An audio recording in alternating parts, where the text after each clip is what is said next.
Hey, welcome to March Madness, and welcome to the Wise Guys, the largest BYU sports live stream show in the entire world, presented by Brady Plus, distributed by the Deseret News. The podcast will be out tomorrow, wherever you get podcasts. I'm Dave McCann. That's Blaine Fowler over there. We're the Wise Guys, and we are ready to roll. It is a special time of year.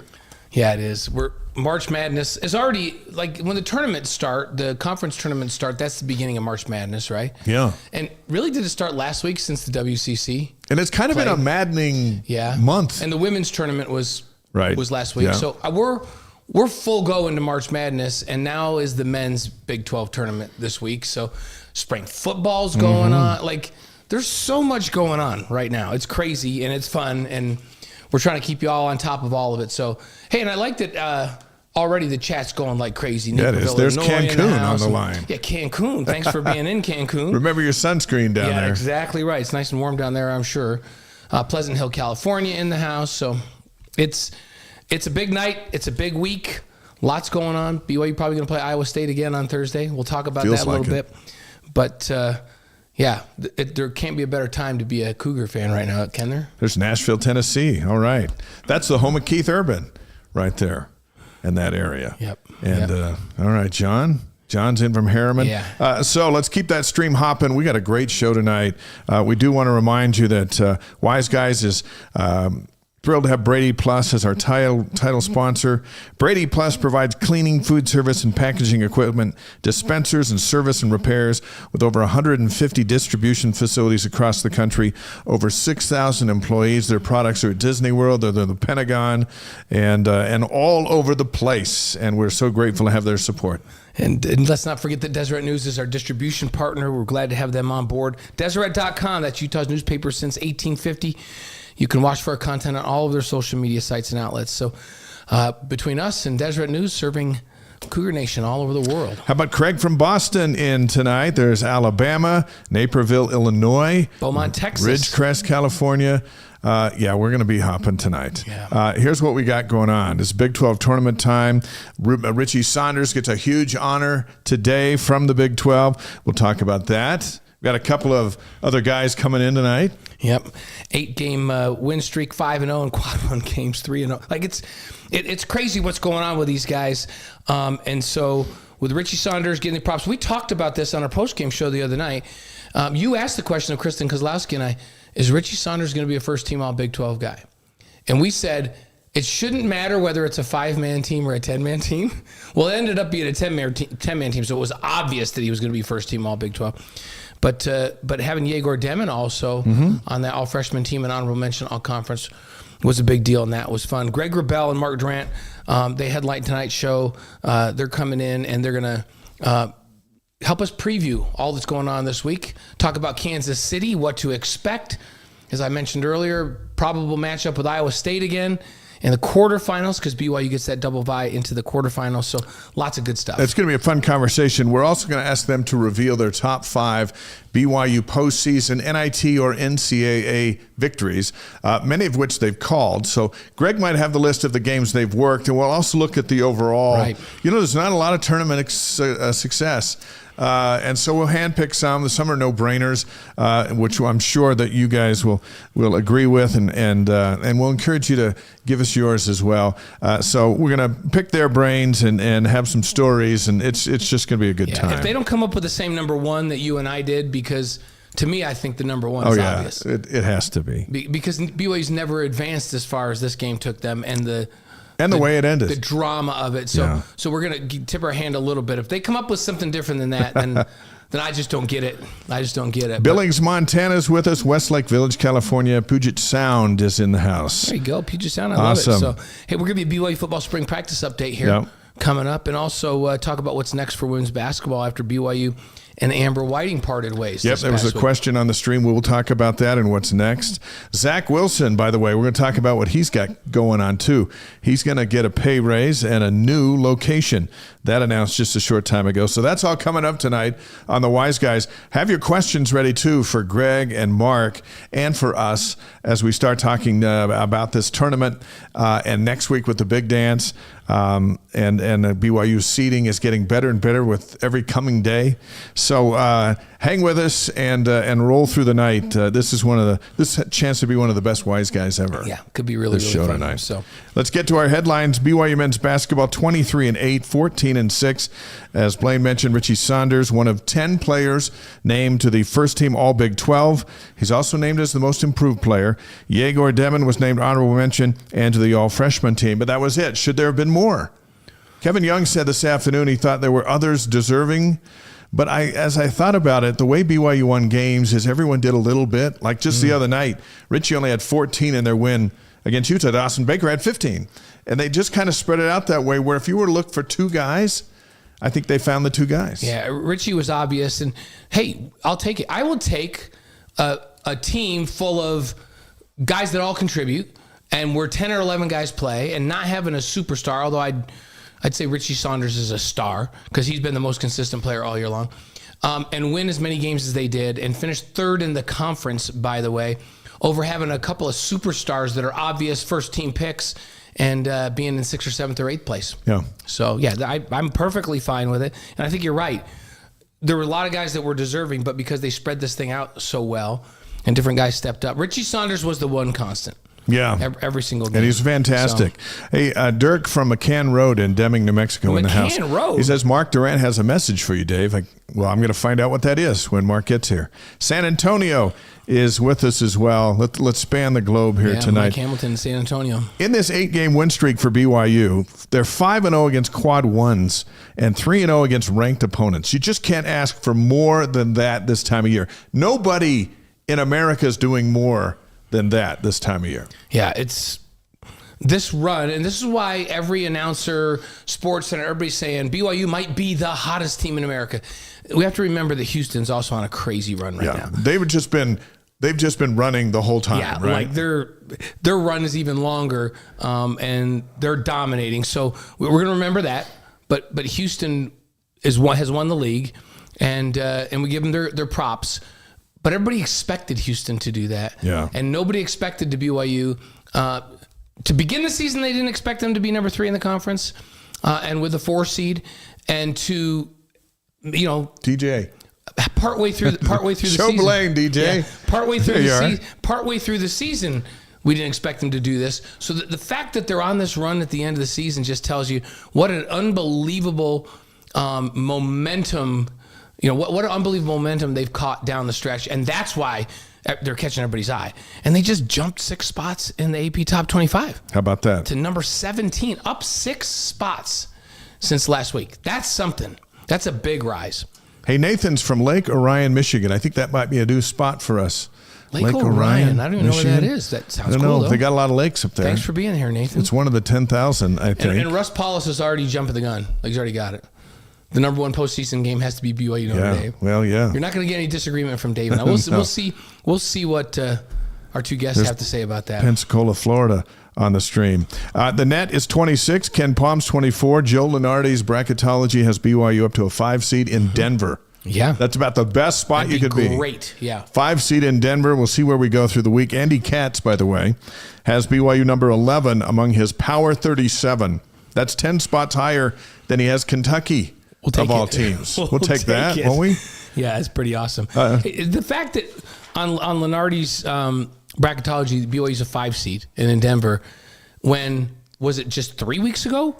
They were on the bubble. Yeah. And 1 loss away from being out of the NCAA tournament. But how do you get in? You beat Kansas by 34, you win at Arizona, you win at Iowa State, and you don't lose in between. Then all of a sudden, this is what this tournament was made for teams like that.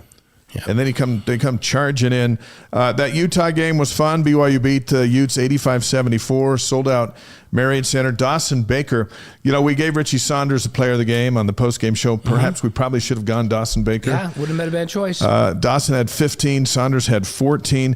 Dawson was the one who snapped the 0 for 13 three-point shooting streak. So that was big for him. Yegor had 10, 7 rebounds, 6 assists. He too could have gotten easily the player. It wasn't a Rembrandt, but it was a win. That's all they had to do. Yeah, and to start off the game, it wasn't that Utah was so unbelievably defending the 3-point line. In the Iowa State game, they did a great job defending the 3-point line. BYU had to take it to the paint. In this game, they did spread out, but BYU missed a lot of open threes to start that game. And although Kevin Young, after the game, said, yeah, I didn't like he wanted one more pass. And he wanted BYU to play more downhill, get it in the paint, 2 feet in the paint, draw the defense and kick it. They shoot a much higher percentage when it's coming inside out. So you wanted them to get it inside and then kick it out with three-point shooters sitting. Instead, they're doing a lot of stuff out on the perimeter, coming off their little bit of weave or coming off of a ball screen, shooting, moving sideways, and they missed a bunch of shots. In the second half, when they were determined to come downhill and get in the paint, then they made threes. But it didn't matter. They also finished at the rim. And so they, again, another 50-plus point second half. That's becoming common for BYU, and they just pulled away in this thing. And Dawson Baker was a big part of it. We easily could have given him the MVP on that one. Yeah, for sure. Rick from Farber, Missouri on the stream. Never a better time to be a Cougar fan. Is that not the truth? Scott and Aileen Mackey checking in from Drummond, Montana. Good to have you guys with us as always. Missouri's in the house with Rick Condi. There we go. Fun to see everybody, and we check in. It's like a family reunion every week, every Monday. Speaking of family, Taysom and Emily Hill were in the crowd at the game. Got a roaring ovation. Mm-hmm. It's great to see Taysom back. He's on the mend and expecting to be on the field this fall for the Saints. We'll see about that. And Liam O'Brien, the spicy tuna from the Utah Hockey Club. I saw an interview from him the day after as well. He talked to Spencer and was on our postgame show. But then the day after up in Salt Lake, they were talking to him. He goes, yeah, I'm all in. I'm a BYU fan. Yeah. He had a great time. Right? He said it was a great environment, which it is. Yeah. So he played. Didn't he play the very next night? I think he played the very next night. Very nice. Yeah. Or it might have been a day game. Yeah, that's right. The very next day. But it was great. It was a great atmosphere, and we were thinking the next time we're going to see a home game at the Marriott Center, A.J. DeBonta is going to be on the floor. Yeah. Xavier Staten's going to be on the floor, and a whole slew of new guys are going to join the old guys and be on that floor. So that was it. We saw that one. The next time we see it, it's going to be something we've never quite seen before. And interestingly, in the post-game interview that Spencer did on our show and some of the others that Richie did, people have been asking, is there a chance that Richie goes out and tries to make a go at the pros before coming back, not come back as a senior this next year? But every comment he made was about, it's going to be sad not to be out here on the floor with these guys next year. We're going to miss them. But when we come back in here next year, everything he said made it sound like he's not even thinking about doing anything but coming back and playing with AJ and those guys next year. Yeah. How fun is that going to be? It's going to be fun. You have a first-team All-Big 12 guy coming back, and you have the number one recruit in probably the last 15 years in high school basketball coming to join him, and a 7-footer to help man the middle. And you got Keba back, too. Yeah. And let's not count out Yegor. Let's just not count him out until he says he's out. Let's just not count out Yegor. So it was the world's longest week, was it not? Because on Tuesday, BYU went into Ames and beat number 10 Iowa State 88-85 in double OT. Cougs led by as many as 21 in the second half. The Cyclones, you knew they were good enough to make a charge. They did charge back all the way back and took the lead. And then when it was even, BYU went toe-to-toe and beat them in double overtime. So there were the highs and lows and the meltdowns and the build-ups. But when it got back to even, mano-a-mano, BYU was able to outslug them on their home floor. And I thought that was the positive. Those turnovers, 29, that was certainly the negative. But Richie had 23. Dallin had one of his better games, 22. Keba, 7 points, 15 rebounds, 3 blocks, 9 offensive boards. I thought that was the best Keba we've ever seen. And it's not about points for him.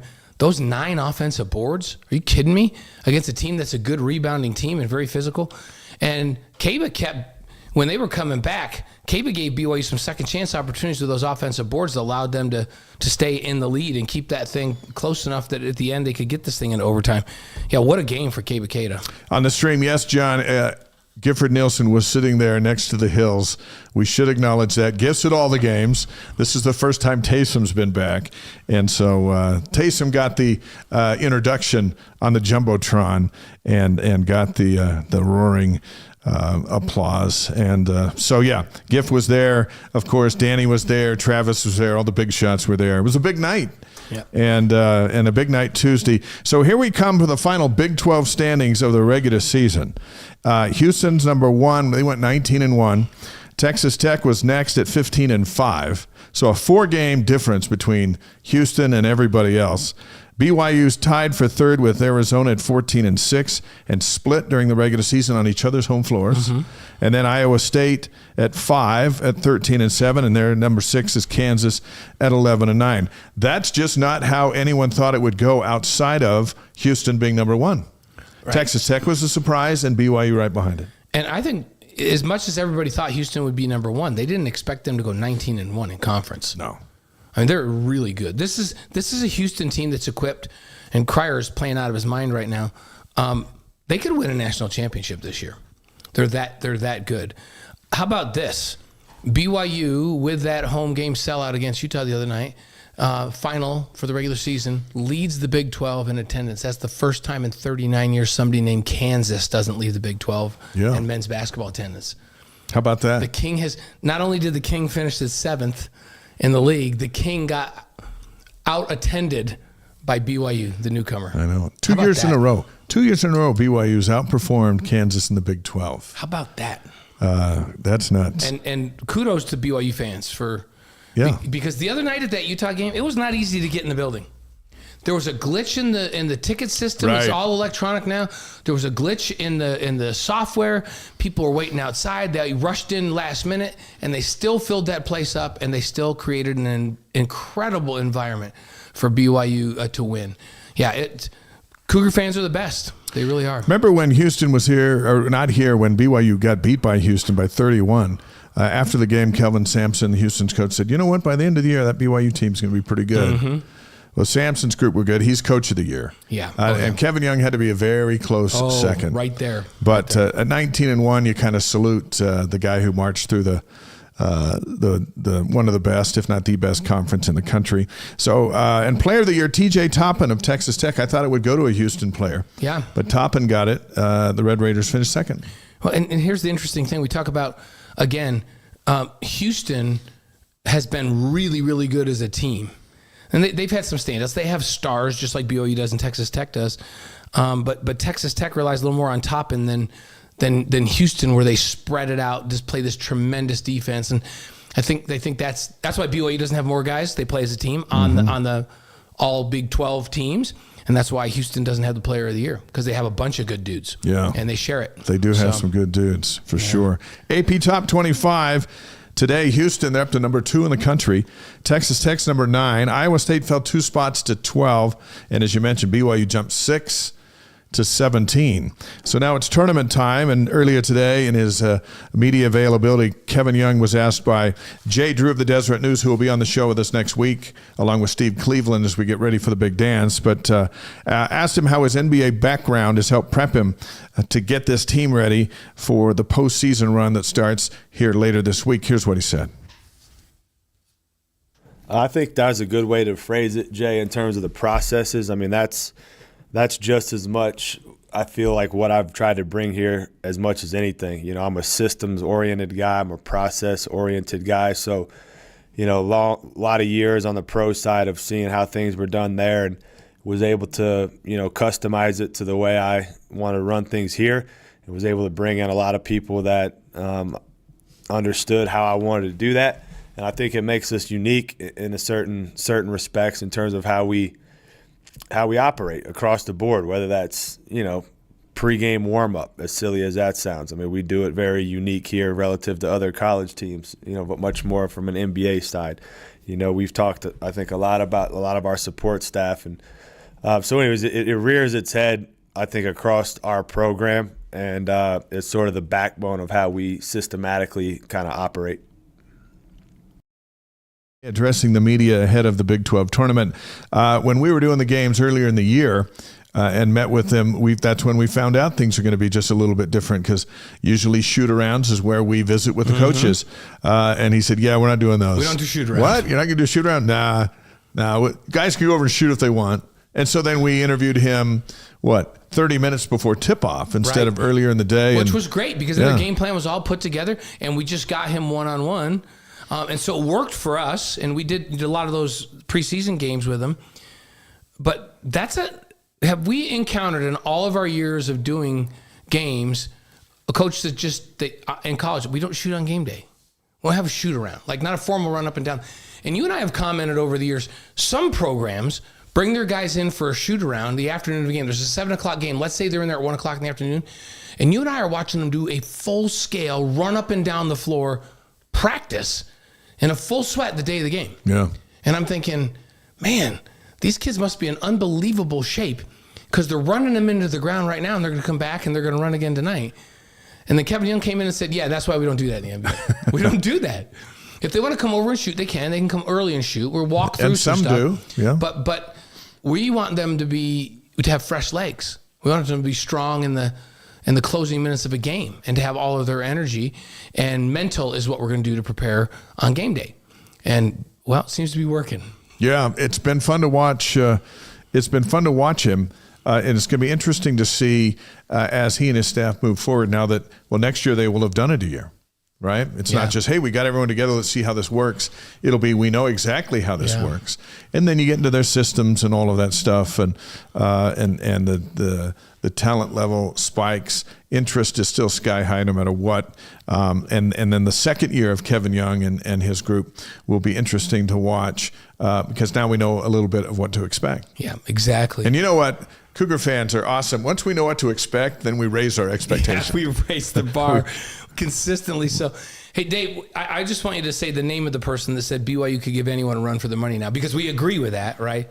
Is it Sibinakis of Oxyrhynchus? Yeah, let's go with that one. Sibinakis of Oxyrhynchus. Thanks for commenting. Yeah. That is a great handle.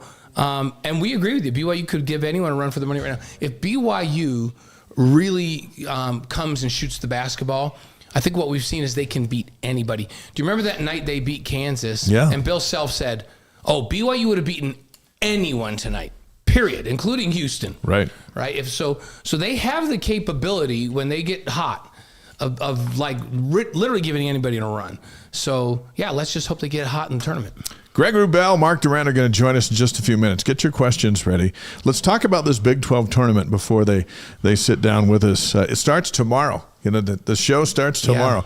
Yeah. By the time some people wake up at 10:30 in the morning, you know, if they sleep in, you'll be done with your workout. Yes, I will. It'll be I'll be done on. with my workout by 7:30.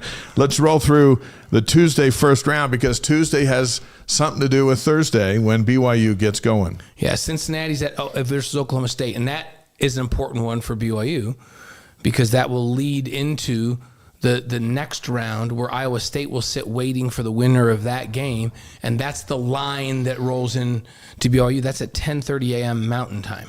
At 1 o'clock Mountain Time, Colorado's up against TCU. BYU beat Colorado. TCU beat BYU back in early January. Then it's Arizona State and Kansas State at 5. That's right. And that's going to be an interesting game. When I looked at the brackets, I looked at the lower seeds. I said, okay, of the teams that are playing on the first day, who's got a chance to get hot and give some people some problems? Who could be a Cinderella? And Kansas State pops out to me. Because they had a couple of weeks where they were super hot. Yeah. And then they came and went back down to earth, but they know that they've got it. Yeah, right? they're physical, and they had a little bit of a run where they gave everybody in the league trouble. And so that's my dark horse to win a game or two in the tournament. That's not expected to win a game or two in the tournament would be Kansas State. And then Central Florida plays against Utah at 7:30 in the nightcap. All of those games are on ESPN Plus tomorrow. By the way, Mark on the stream, are there any injury concerns with the team? Cannon Catchings, Kevin Young said today, still day-to-day with that knee injury that he sustained early in the West Virginia game back on March 1st.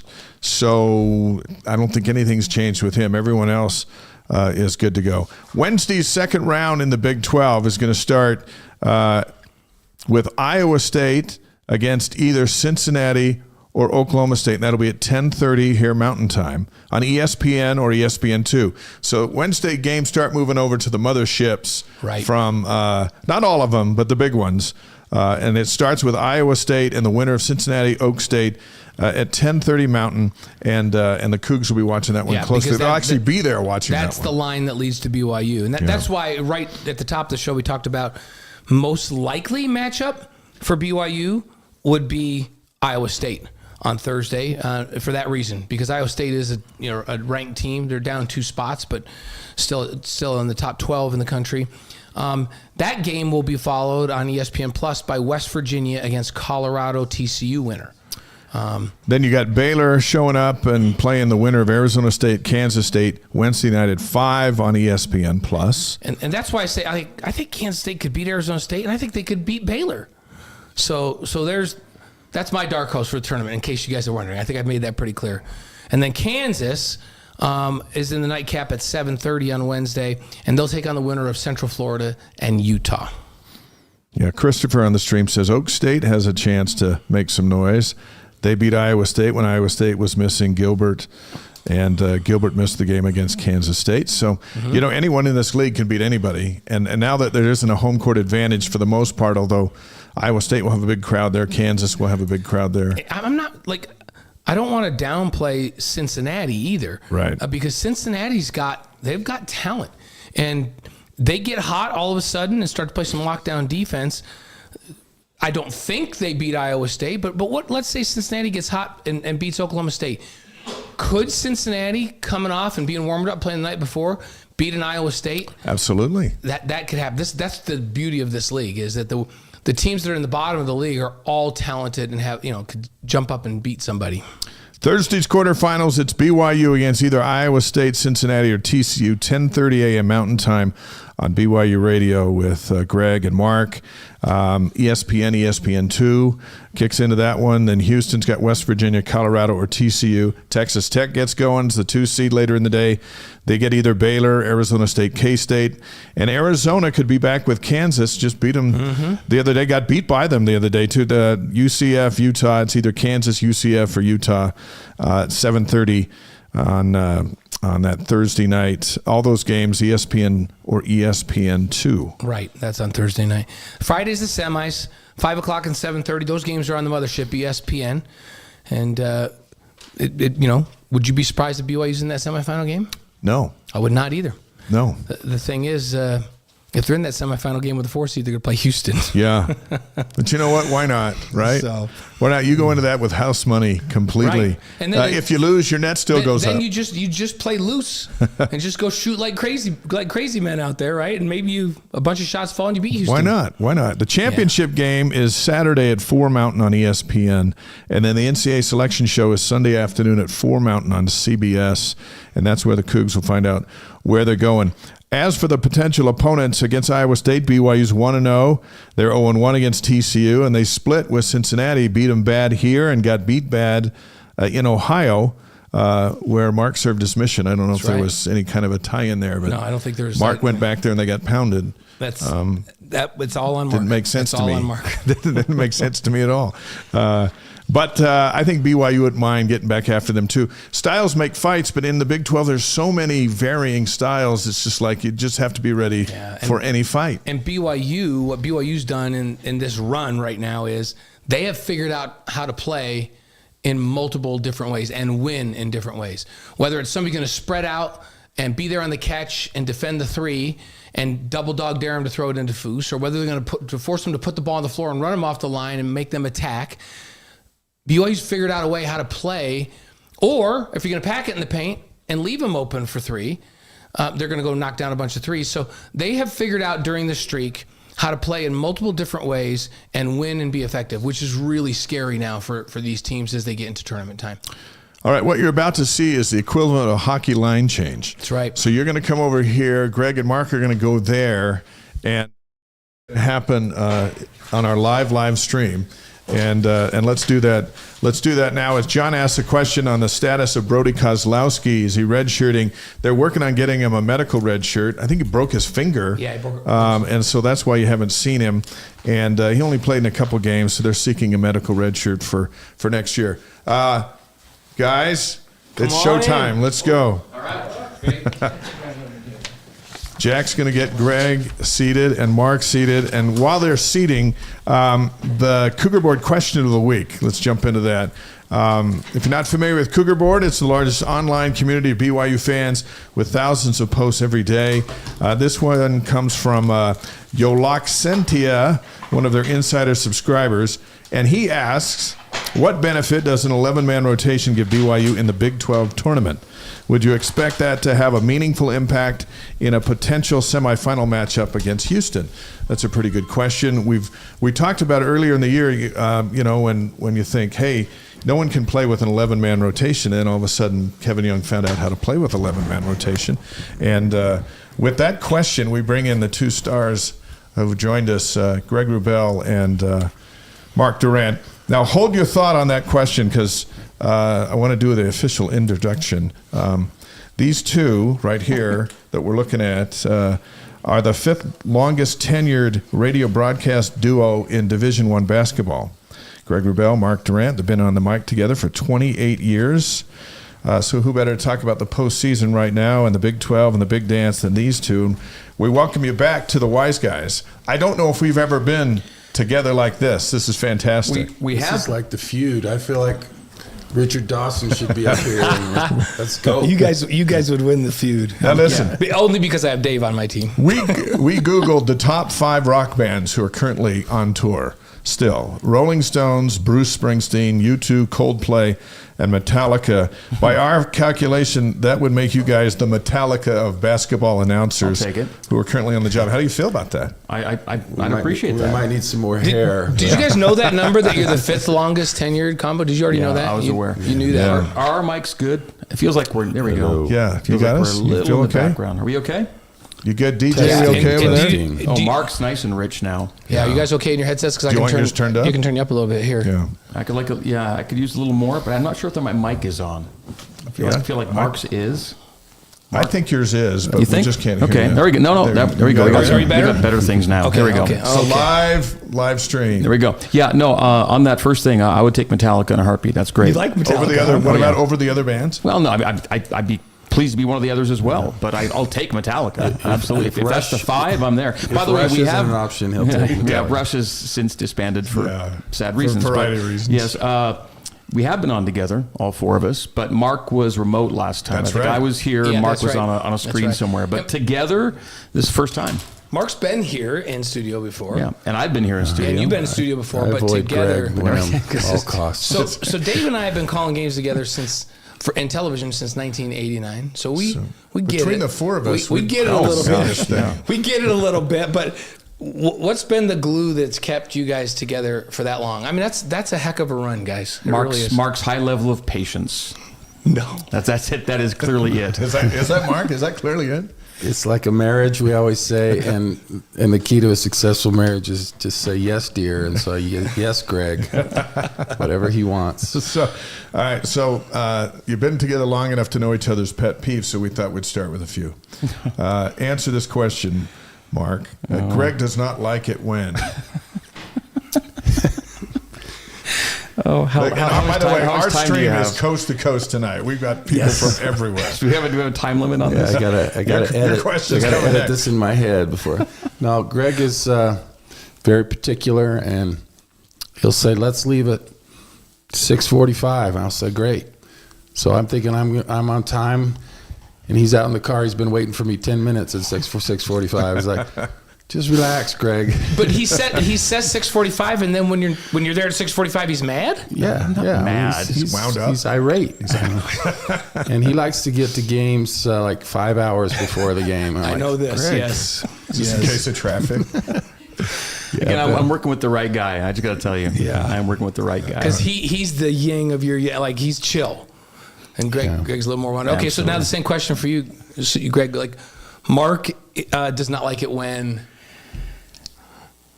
I am asking him to be somewhere at 6:45. We can't think of anything because we're like long lost friends, and we just kind of complete each other. We finish each other's sentences and have for a long time. You get that way, right? In a broadcast when there's the ins and the outs. With radio, there's a lot more talking than TV, and so it's a challenge, is it not? Because one, you're not really looking at each other because you're looking forward. In TV, we got a monitor and we can have a snack and all this stuff, but we hit the cough button, nobody can tell. Timing is critical. Yeah, well, the challenge is Mark's really. I can just say what I need to say. It's Mark's job to try and find the right place to jump in. When does Greg stop talking is the question. And when he does, then Mark gets a spot. And really there's a chemistry thing that I kind of know that if I'm taking a breath, Mark has something to say. And Mark kind of tends to know when I'm about to, leave a space or give him some room. And it's been, after this long, you do it without even thinking, and you expect something without even needing to plan for it. People ask often when talking about broadcasters and your broadcast partners, did you hold auditions? Do you do tryouts? Do you do a fake game? Do you call off a monitor and see how it goes? And I've never, ever had any kind of audition or tryout or simulate a game with any of the people I work with. It always just goes off a feel thing, and it didn't take us long after meeting each other formally for the first time to think that we'd have something. And it's 28 years later, here we are. Yeah. Well, one thing Blaine and I have been able to do is keep violence out of our relationship, but you've taken a lot of shots for the most part. For the most part. It's a good thing Mark's a sturdy individual. But see, we see the video clips and you celebrate that. So this is no mystery here. You take it, don't you? You take one for the team. I'm not a small guy, so I can pretty much take it. But it's fun. I love Greg's enthusiasm. I think people really love that about him, and he gets excited when good things happen, as he should. And I get excited with him. So it's I don't really notice it, but then I watch some clips after. I'm like, yeah, you know, he's up a little bit, Wrubell. When things are going really well or things are going really poorly, who's most reactive to that between the two of you? Who's more up and down? And then does the other help level out? Is that a question? Yeah. Is that even a question? Does anyone doubt well, tell us how this works, though. Yeah. Tell us how this works. Greg is extremely not emotional, but I think if you're listening, you know if BYU's playing really good or playing really bad. And I'm the steady ship, and he's just going all everywhere. But I think it's beautiful. I mean, I think that's a compliment to Greg that, you know, the great announcers that I think of, it's exciting and they get into the plays. And so, you know, I think part of the magic of our partnership is that we are so different, and I'm pretty steady. I get excited, but I'm pretty steady. And Greg, it reflects the moment, and I think it's beautiful. Like he gets excited like a CPA would. Would that how you define that? No, the great thing about Mark is he's been there. A good CPA. Yeah, he's been there and in uniform, and he has lived the highs and the lows, and so his perspective on what's happening is as valuable, if not more, than my descriptive element of the equation. I respect so much his background and his family's background and what that brings to the broadcast. And so I'm the guy that hasn't done it. I just get to talk about it. But Mark always gets to bring that perspective of somebody that's been through it and has heard the cheers and has, you know, walked off the floor victorious and has, you know, he's been coming up in a lot of broadcasts this year for the streaks that Mark had as a player. He was an Iron Man. Mm-hmm. He was an every game guy. He played through stuff, and then he's up there in all these top 5s and top 10s for games played and games won and consecutive games played. And I put him in a trivia question last week.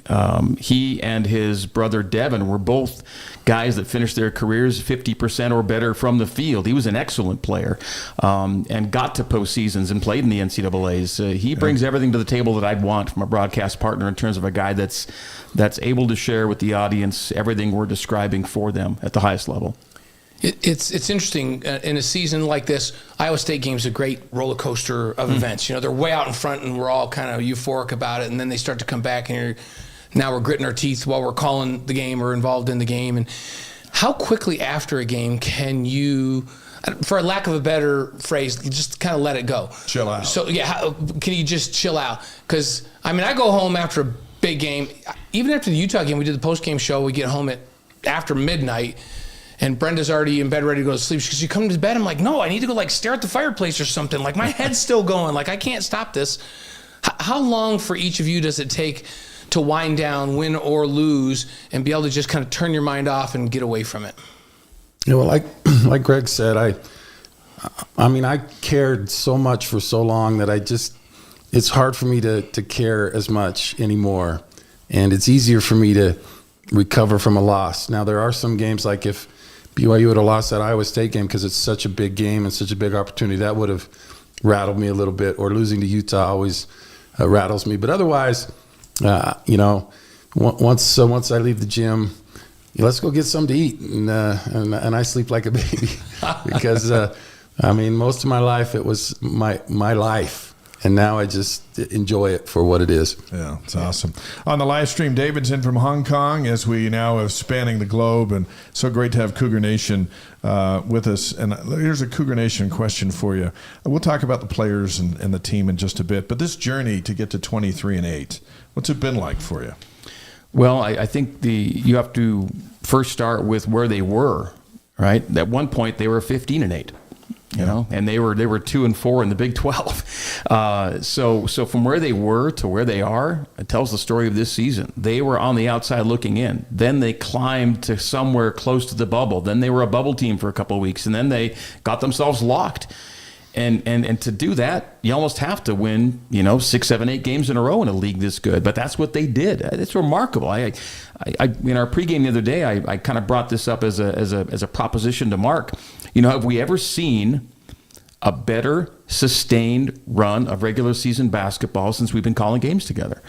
And you could go back to that COVID team of 2019-20 that won its last 9 WCC games to end the regular season and that didn't get to show it in the postseason because of COVID. That was a pretty dominant run too. But this is the Big 12. I mean, in all these wins they were picking up, it was just quad one after quad one after. You weren't going to have that in the WCC. So I think all things being relative in terms of the caliber of play, the caliber of opposition, tough to argue that we just didn't witness the best, month and a half of regular season basketball that BYU's played since we've called these games because of the kind of people they had to beat and where they won. They won in Morgantown. They won in Tucson. They won it at Hilton and Ames. So how much fun is that for you? Oh my gosh, I've been floating for weeks now. It's just like what game can you doubt them now? Can you doubt them now? Can you doubt them now? Because they keep on just checking the boxes. All these tremendous wins. Some programs go years without winning in any of those buildings, let alone winning in 3 in all of them within weeks of each other. Yeah. It's outstanding what they've accomplished, and I don't even know that it's being truly reflected in the current brackets or the seed list. To be this good, you're probably better than an 8. You're probably better than a 7. And maybe I might take a 6, but 5 feels a little more in line. And so they get a great chance this week to boost themselves even maybe higher on that seed list. But I'll let Mark jump in here with this. But in terms of a run of play, it's tough to top it. And the fun meter for you? Been good? Off the charts. This has been as fun a season as I can remember in those 28 years. And it seems like this should be a movie with Gene Hackman, rest in peace. I mean, you start out and you're like questioning each other. Is this team even going to make the top 8? And, can they somehow find a way just to get a win on the road, let alone win multiple games in such tough places? And then all of a sudden they kind of find each other and they build. And now they beat Kansas. That was a 100-year loss for Kansas. Mm-hmm. It's just remarkable. And then to do what they've done, I can't wait to see how the movie ends, man. If it gets better than what it has been, it's going to be special. Oh, let's hope for a Hoosiers ending. So with all of that, as you think back on this season in its entirety, is there a game, and I'll ask you both this. We'll start with you, Mark. The biggest surprise, the biggest disappointment, and the most satisfying game. So, is there a game that surprised you the most? You mentioned that Kansas game. Is there one that you were really disappointed in? And there was the one that was kind of like the most satisfying of all the games. Kansas was the one. I thought BYU could win, but how it happened was just, it blew my mind. Is that the most surprising then for you? Surprised. Okay. I was completely and utterly shocked by the way BYU just absolutely dominated one of the best programs in the history of college basketball. Yeah. And so that was really cool. Disappointed. I always hate losing to the Utes, but I thought Providence was pretty disappointing the way they played. What was my other? Your most satisfying win. I think winning at Arizona was very satisfying, and I would have said Iowa State if we hadn't already done it at Arizona, and that another brand name of college basketball and one of the toughest buildings to play in the country. And I personally didn't think BYU had much of a chance, and they proved me wrong. And now I don't doubt them anymore. I'm like, there's no game that they'll play from here on out that I will doubt that they can win it. So you're saying Arizona because you wondered if they could do it, and then they did it. But going to Iowa State, you thought they can do this, and then they did. So that's why the Arizona State game was, or the Arizona game was just a little bit more satisfying than the Iowa State game. I love that. What about you, Greg? I guess this is why we're good teammates. I'm going to go with Mark on the Kansas game. Mm-hmm. I think Providence was disappointing in a way, but it was so early. Yegor gets hurt early. There are a couple of asterisks on that game for me. They weren't really who they are now. They were starting a different group. It was disappointing at the time, I think, for how kind of thoroughly they were handled in their first road test. But then the Utah game, a game that I really think they should have won and didn't win. That was to me the most disappointing. It's the rivalry game.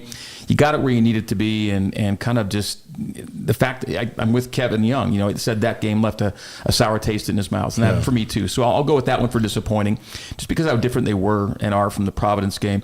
And then for most satisfying, I'm gonna put Arizona and Iowa State in a tie, because in both games it looked like, as well as BYU played, they might actually take the L. When Caleb Love hits that three late, and now you're down, man, you know, and the crowd's going nuts. Well, I guess he made a big shot, and then the play for Richie, you know, if they don't blow the whistle, you probably do lose that game.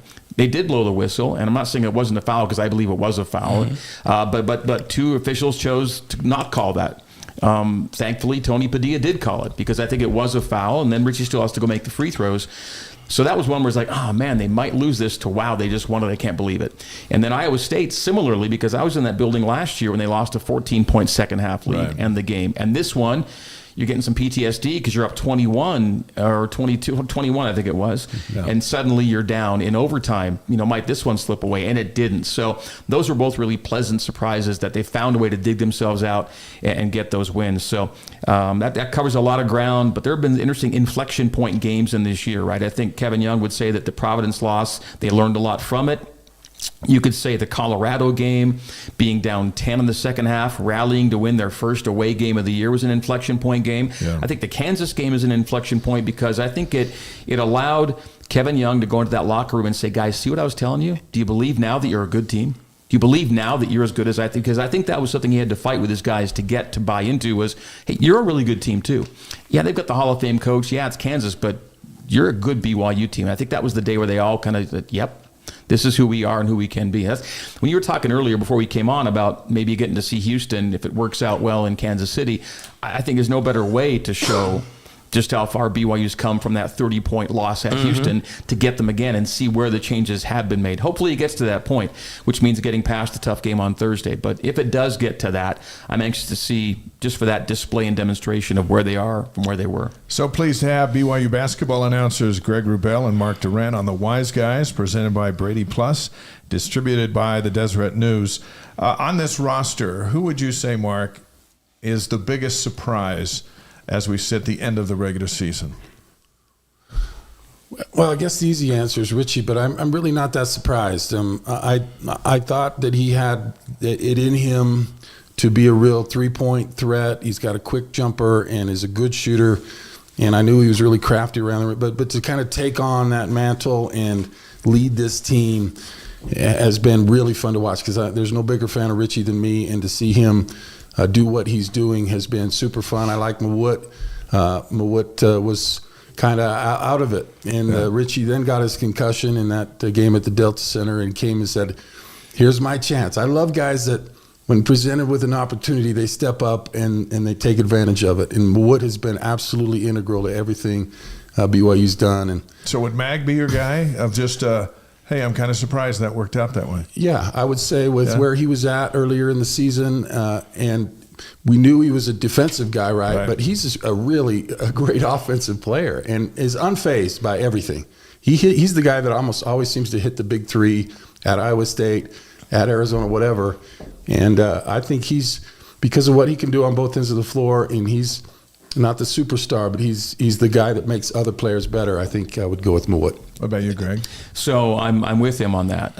And again, I you think, guys can't be with each other on all everything. No, we happen to think similarly. Richie went from glue guy, right, to go-to guy. That's a huge jump. That's why he's the most improved player in the Big 12 as voted today, right? So, but again, are we surprised? No, I think we believed that much in Richie that he could be that good. I thought when he chose to come back to BYU, that was the development. Besides, of course, Kevin Young himself coming on, I thought that was the key. So I'm going to go with Mawut. He went from a very inefficient player at Rutgers. He basically doubled his efficiency rate. Not quite, but he really jumped his efficiency numbers. I think by 50% from last year to this year. So he went from being kind of an afterthought offensively to being one of the most productive and efficient guys on offense for BYU, and plays his role to a T. A 5-year guy that comes in, doesn't pout, doesn't mope when he's not starting or not seeing a lot of minutes, and then becomes just an absolute keystone to this Big 12 equation once he gets in the game. So I gets in the rotation. So I'll go with Mawut for that reason. But I want to kind of add another surprise, and it's a grouping of guys. Surprised, rather pleased that Dallin Hall, Fousseyni Traore, Dawson Baker, who've all been go-to guys, either on this team or other teams, have embraced and fulfilled their roles from this season. Dallin was a starter. Foose was a starter. Dawson was like a leading scorer at UCI.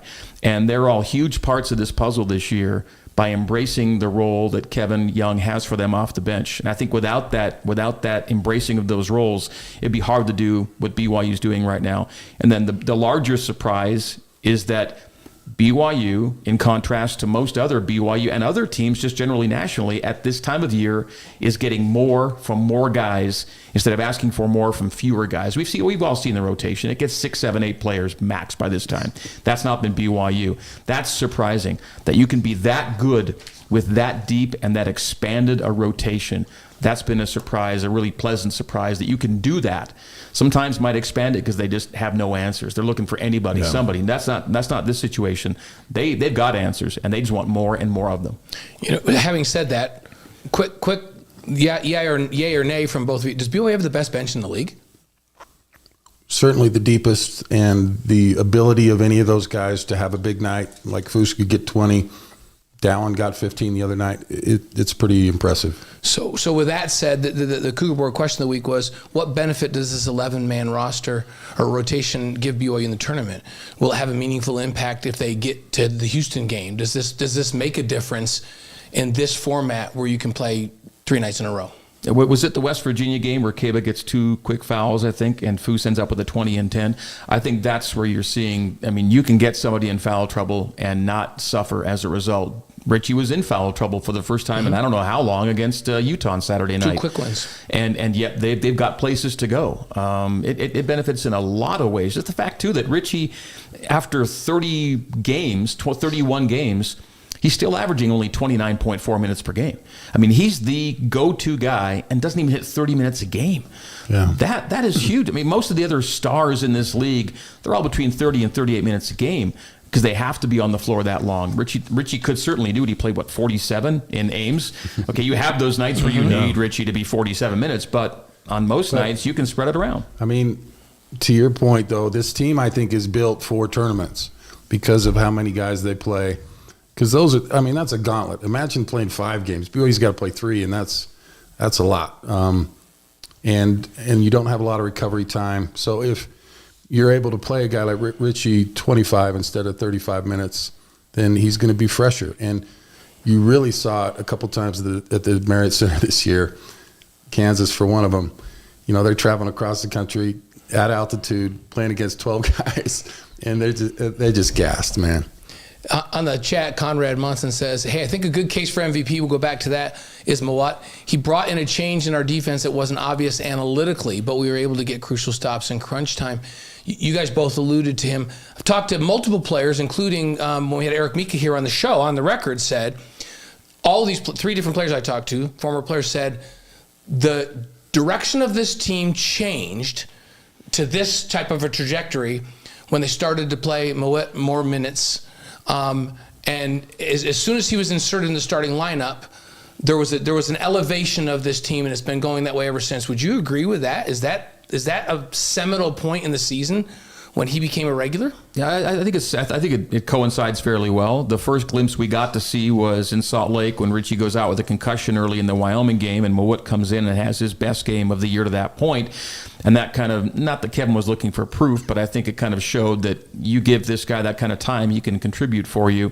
And I mentioned his offensive efficiency, but we all know, maybe it goes without saying, that he's such a defensive stopper and is so instinctive defensively that you are getting the complete guy when you bring Mawut in the game. And two, it took Kevin, a couple months to really get a sense of who he has and where they're best used. And so it was a process of discovery for both Coach Young and the players.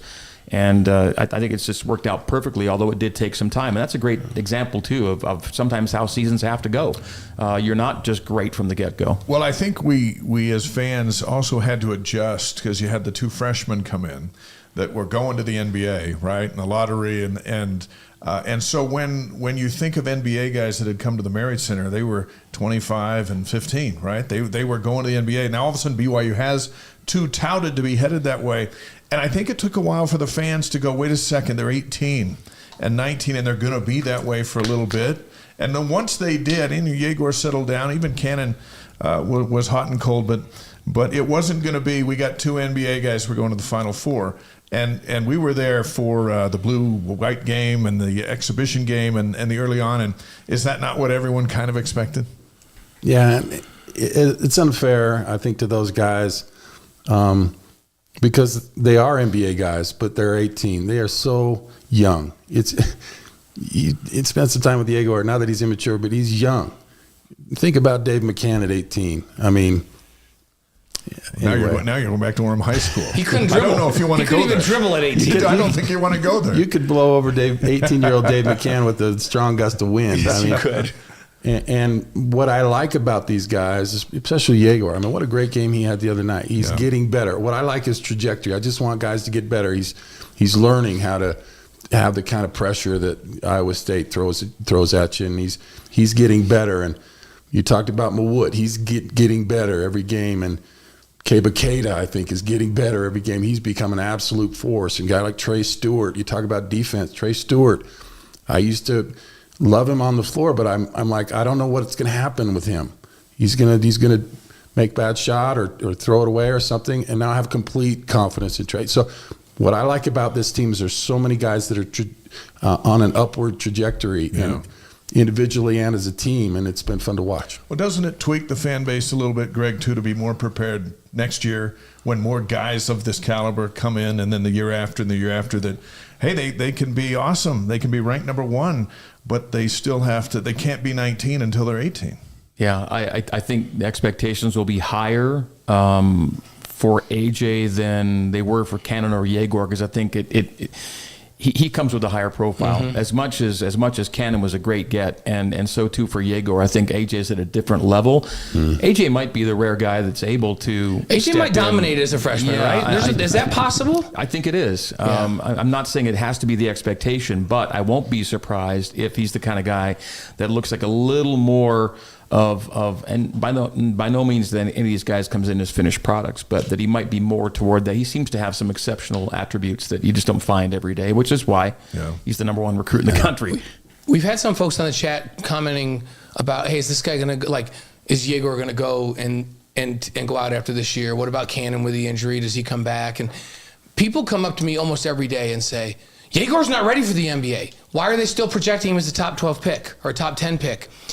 And so what's your answer to that? Because he's probably going out after this year. What's your answer to that? My answer to that is always the NBA doesn't draft 18 or 19-year-olds for who they are today. They draft them for who they're going to be, because they realize if they have that 8 pick and they need a 6'9" point guard that they can develop, he's not going to be available next year, and they might not have that pick next year. So they'll invest and they'll develop him on their dime and on their time. And so, he's going out. That's my answer. But I don't know. Am I crazy? No, there's always picks on potential and development, which is why they would do it. the one thing that's different from, say, the same question asked 5 years ago is the fiscal component. The player's not motivated to go now strictly because of money. I want to start making money, or I can get the big payday by being a lottery pick. They now know, if they choose to look at it this way, I can still be taken care of financially and develop under an NBA guy in Kevin Young and enjoy everything that the BYU season's been about this year for these players, which has been a pretty phenomenal season. So I think the pressures aren't what they were before, or the motivations aren't what they were before. They're there, but they're lessened a little bit by the fact that for their age and the kind of money available to them, you can be pretty content and still be in a collegiate situation with a guy that I think when Kevin Young talks to these guys, they can trust him as much as anybody as to what the next level is going to be, or what they're asking from these guys at the next level, because he truly knows better than most college coaches now. That said, imagine if the proposition was, if you come back, we could have, this player and that player and that player and that player. What could BYU do with this group of talent? And you might have a season unlike any other before. Yeah. I just wonder who values what, and we'll soon find that out. Mm-hmm. I think one important thing to understand is that Yegor's from Moscow, Russia. His dream is to play in the NBA. He has no connection to BYU other than he's here now. Right. And I think he's having an amazing time. He seems to really love it. So maybe that'll get him back. But, he's got no obligation to come back or no real loyalty. You develop loyalty playing here, obviously, this year. But this kid from Russia that wants to play in the NBA, if he gets that opportunity, I think he should take it. But like Greg said, it's not as cut and dried as it was in the past. No, you come to college, you meet people, you might make more money. Eric Mika was on the show just the other night. He said, if there was NIL, I'd have been back. Imagine I would come back for 2 more years at least, right? And now all of a sudden that's a different trajectory for that team. But it'll be interesting to see what happens. And like Greg said, we'll know soon enough. BYU basketball announcers Greg Wrubell, Mark Durrant are on the Wise Guys. We're live on YouTube, Facebook, Twitch, and wiseguys.com. We appreciate all the comments and the follows here tonight. Let's get to this week. The Big 12 tournament starts tomorrow morning. Cougs don't show up till Thursday. The tournament starts tomorrow. You guys are here. That tells you how far this program's come in a short period of time. We will be heading to Kansas City tomorrow, nice. But we won't get in town till about in time for the evening games. And then I don't know what Mark has planned. We'll figure this out. But I plan be to on time. Be on time. Yes, I'll be. He is on time for the flights. I know he does make the flights. Greg and I remember times when we're trying to get in the Mountain West Conference field of the tournament, and we had to get 2 wins in the last week at New Mexico and UTEP just to make the tournament. This was our first year together, 1997-98. That was the old 16-team WAC, I guess, and I think only the top 14 teams made the field. Right. And BYU was 7-21 going into that final weekend overall, and they would not have even gotten to Vegas to even play in the WAC tournament, if they hadn't gone and beaten New Mexico, which means ending their 45-game home court win streak, I think, and at UTEP. And BYU went and won at New Mexico and at UTEP in triple overtime. And people forget how tough those two places were to play back in those days. That was the BYU Utah swing, right? Yes. That New Mexico UTEP. And so the first team we called did amazing things. Again, Steve Cleveland's first team just to get to Vegas. Yeah, BYU lost. And then who do we play, Greg? Wasn't it Bill Self? It was Bill Self and Tulsa. Oh, is that right? And Tulsa beat BYU in the first round, but the fact that we got to Vegas was victory enough. Like that was step one in the rebuild, because the year before it was 1-25, and so that first year with Steve Cleveland, just getting from 7-21 to 9-21 and making Vegas, that felt like the postseason. And you got bounced in the first round, but it's all good. And then it was step by step. Then you go and you beat TCU the next year in Vegas, and you win a game, and then step by step progression. And it was really cool to be kind of on the ground floor together and see the rebuild of BYU basketball and take these little victories. And now we're, the expectations are great, and NCAA tournament every year. But back then, just getting to Vegas for the WAC tournament meant something. And even this year, the double bye was absurd to me earlier. Right. 3 weeks ago even. Let's just get to Wednesday, and then what they've done is remarkable to get in this position. Who do you want Iowa State to play leading into that game? Would you rather have Iowa State play Cincinnati, or would you rather have him play TCU? Like, which is a tougher matchup? Oklahoma State. I mean, Oklahoma State. Sorry, Oklahoma State, or Cincinnati. Is that which one would be a tougher matchup? Because I'm assuming you guys wanted to play a tougher matchup. And who's a tougher matchup for Iowa State to give them a little bit of a hassle on Wednesday night, maybe even beat them before they have to play BYU on Thursday? Man. OSU has been so up and down. They've had a couple shocking wins. They beat Iowa State recently. Iowa State, so that I guess that one because they've beaten them, so maybe that's the bigger challenge. Yeah, I like that take. And then on the flip side, Cincinnati until recently was floating around the bubble, and they were ranked the entire non-conference. They really had a disappointing conference campaign, and I've got PTSD from Jizzle James at Fifth Third Arena. He was on fire. So they've got some dynamic players. Yeah. It's just and some great names too. Great names. Who are you going to get? So I think it's sixes as to who might give Iowa State the better game. But as Mark notes, OSU has that recent win over the Cyclones to give them confidence. And then I just hope it goes to like triple overtime. So they're exhausted. So they're exhausted the next day. And then let's say it's an Iowa State BYU rematch. How do you see that one going? Especially if they've got a tough game. Is that a Rocky 2 sequel or is it the next Karate Kid? Yeah, sequel? which one is it? I mean, that may be Ivan Drago coming in here. They want to break BYU after what they did in Ames. It's going to be a ferocious battle. I mean, that defense is so intense. It's like Houston. There's never a rest. And 29 turnovers is hard to imagine in winning a game. So I think BYU will be better. But I also think Iowa State will probably be better, and it'll be a toss-up. They're two really good teams. You just hope to have a chance at the end to win. And I think the Keyshawn Gilbert question factors into this too, right? Where is he in this whole thing? And if BYU can keep turnovers under 20, I think I like their chances. Under 20? That sounds like a crazy number, but when you have 29, it's not so crazy. Against Utah, they cut them down by 19. You had 10, right? So it's interesting. The ESPN announcers in the Iowa State game made a comment where they said, and when we were in practice, coaches were telling them, you need to collision these guys off the screen. I don't know if I've ever heard that term used in basketball, but now that BYU's in the Big 12, I feel like I see it all the time. So literally what they were teaching was, if you're the big and you're coming out and it's a pick and roll situation, make sure you collision that guard. Like hit him. Is it too physical in this league, Mark? Sometimes I feel like they let too much go. It's like hockey.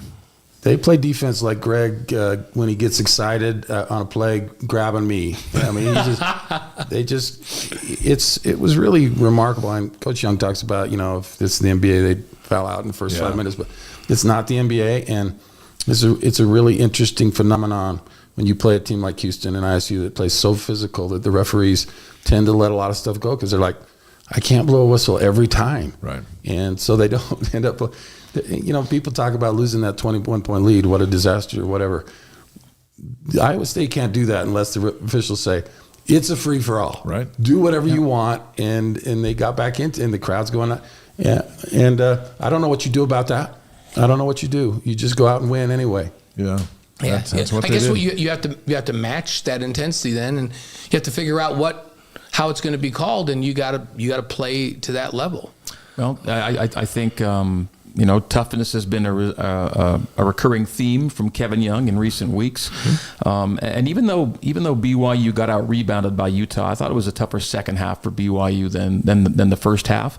BYU shot 60+% after halftime, and by the way, that brings up the fact that these halftime adjustments have to be applauded. Yes. These last three games, but primarily the West Virginia and Utah games, they turned into 52 and 51-point second halves. That's outstanding after kind of sluggish first halves in both games. I don't think there's any doubt that Kevin Young and his staff are really good at making changes on the fly and finding out what's going to work. And I think these last three games, if you throw the Iowa State game in the middle of it, how do you win a game with 29 turnovers? The West Virginia, Iowa State, and Utah games coming back to back to back are three master classes on how to win three games three different ways, which is really what we've seen. Some teams have been kind of one-trick ponies, and you could argue some BYU teams of recent vintage have been one-trick ponies. If they aren't making 35% of their threes, they're not going to win. Straight up, they're not going to win. This isn't that team. Vern's on the stream early in Italy today. How about that? Hope you're join happy us. to join on What's really been Tuesday. fun about this is most Mondays we get Japan in the house, Singapore in the house, Italy in the house, several countries in South America. We've had Colombia, we had Peru, all BYU over fans. North America. This BYU fan base is global, and it's really fun. And you guys know that because BYU radio is all over the world as well. When you guys, I'm just interested because you've done the whole league, not the whole league because they don't play everybody in the league on the road. Where did most BYU fans? Was there ever a takeover on the road this year for any game you were at where you just thought, my goodness, BYU shows up good? Was it ASU? ASU definitely. There was more BYU fans. Yeah, that's the one. A lot of availability of tickets Yeah. too. But I mean, that's a LDS hotbed, and they showed up. It was UCF impressive. UCF was outstanding too for how far away you were Right. to be, and that's only a 10,000 seat building, and they do a pretty good job selling it. So for BYU fans to find those tickets, the great thing is it's they leave the gym, they come to the bus, and in all these road venues, they got all the BYU fans waiting between the locker room and the bus to meet the guys. Very NBA like in how people wait for the team after the game.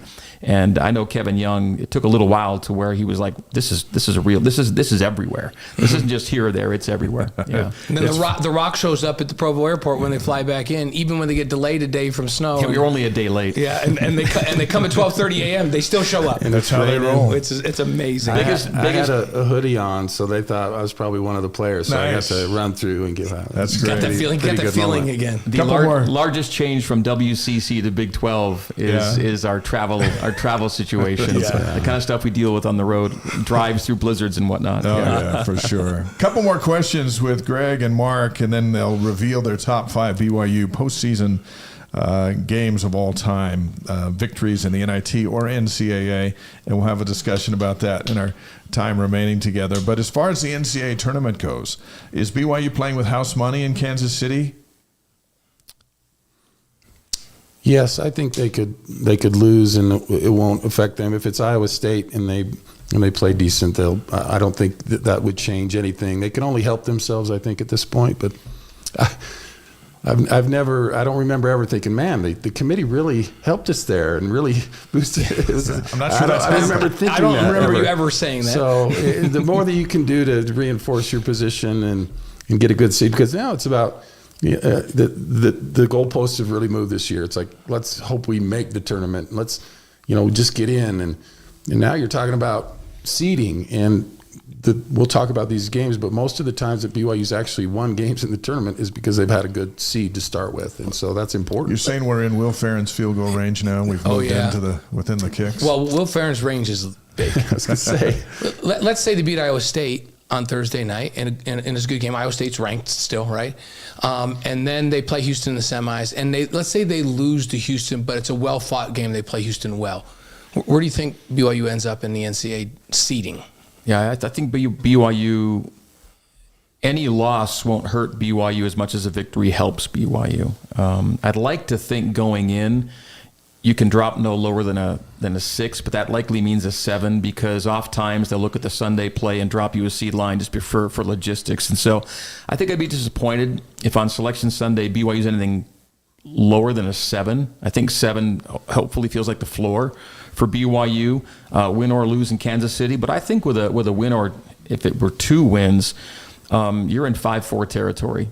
And legitimately so. I don't think you need a lot of smoke and mirrors to justify if they were to end up in the Big 12 title game.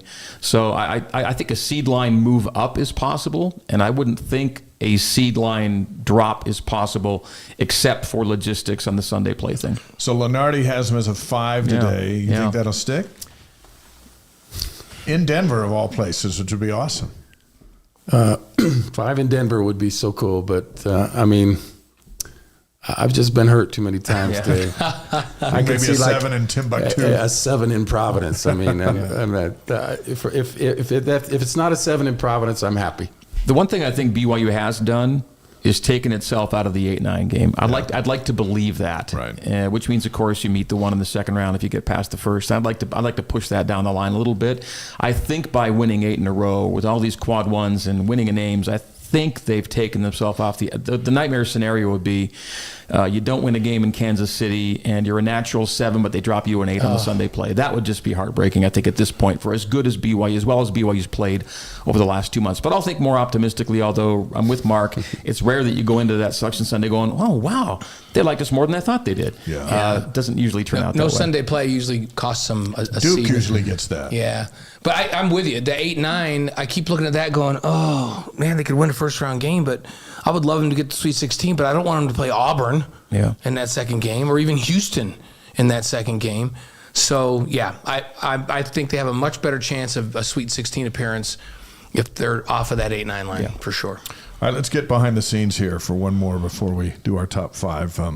What have the two of you seen in Kevin Young that makes you believe that he'll take BYU basketball either this year, next year, and coming years to the Final Four, where they've never been?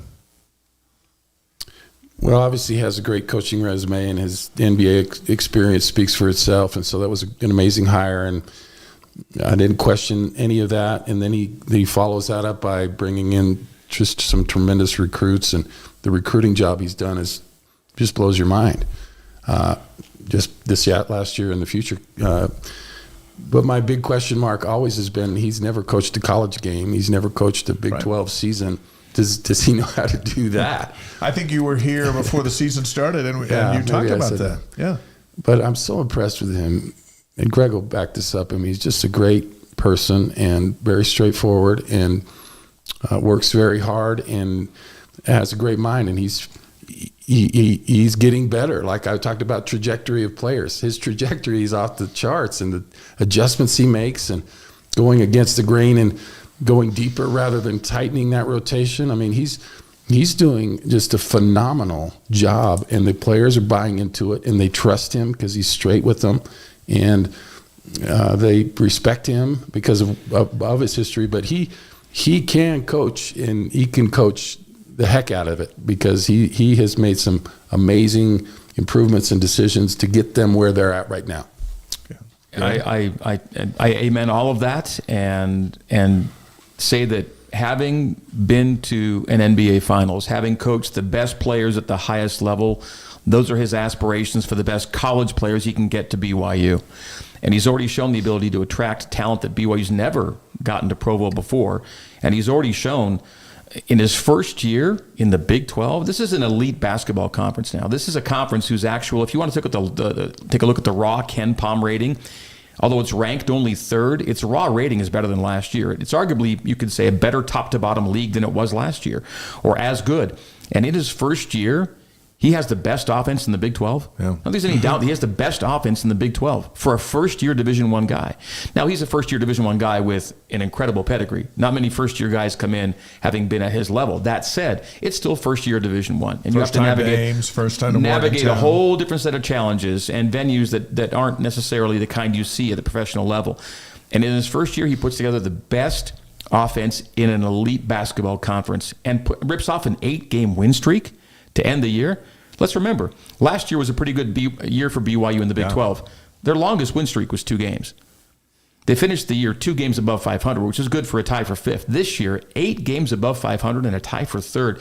That tells you all you need to know about how good a coach he is. And I think what gets not enough attention is his competitiveness. Yes, he's cool. Yes, he's chill. Yes, he's pretty straightforward and even-handed and all that. But we've seen the competitiveness come out, and I'm sure anyone that has a keen eye too on the broadcast can note it. It was, I think Mark wasn't with me in Morgantown this year, but there was a pound the scorer's table moment in jubilation and exaltation and excitement in Morgantown that came out late in the game that BYU trailed. They made a play. It might have been the Mihailo and one, I think, and Kevin Young lets it out. And you can see the video clips from the locker rooms and stuff. This guy is as fiery and fired up as they get. He's not a psycho. He's not all over the place, but he, at the moment, lets it show and lets it go. And the guys love that, and I love that. It's fun to be around, isn't it? Yeah. When you have someone who's honest and the same all the time, isn't that fun to be around? Yeah, but and as intense as he is, though, he does. If they do lose it, he doesn't go into a rage or he's even keeled, and I think players appreciate that too. That it's not the end of the world, and I think that helped when BYU was struggling.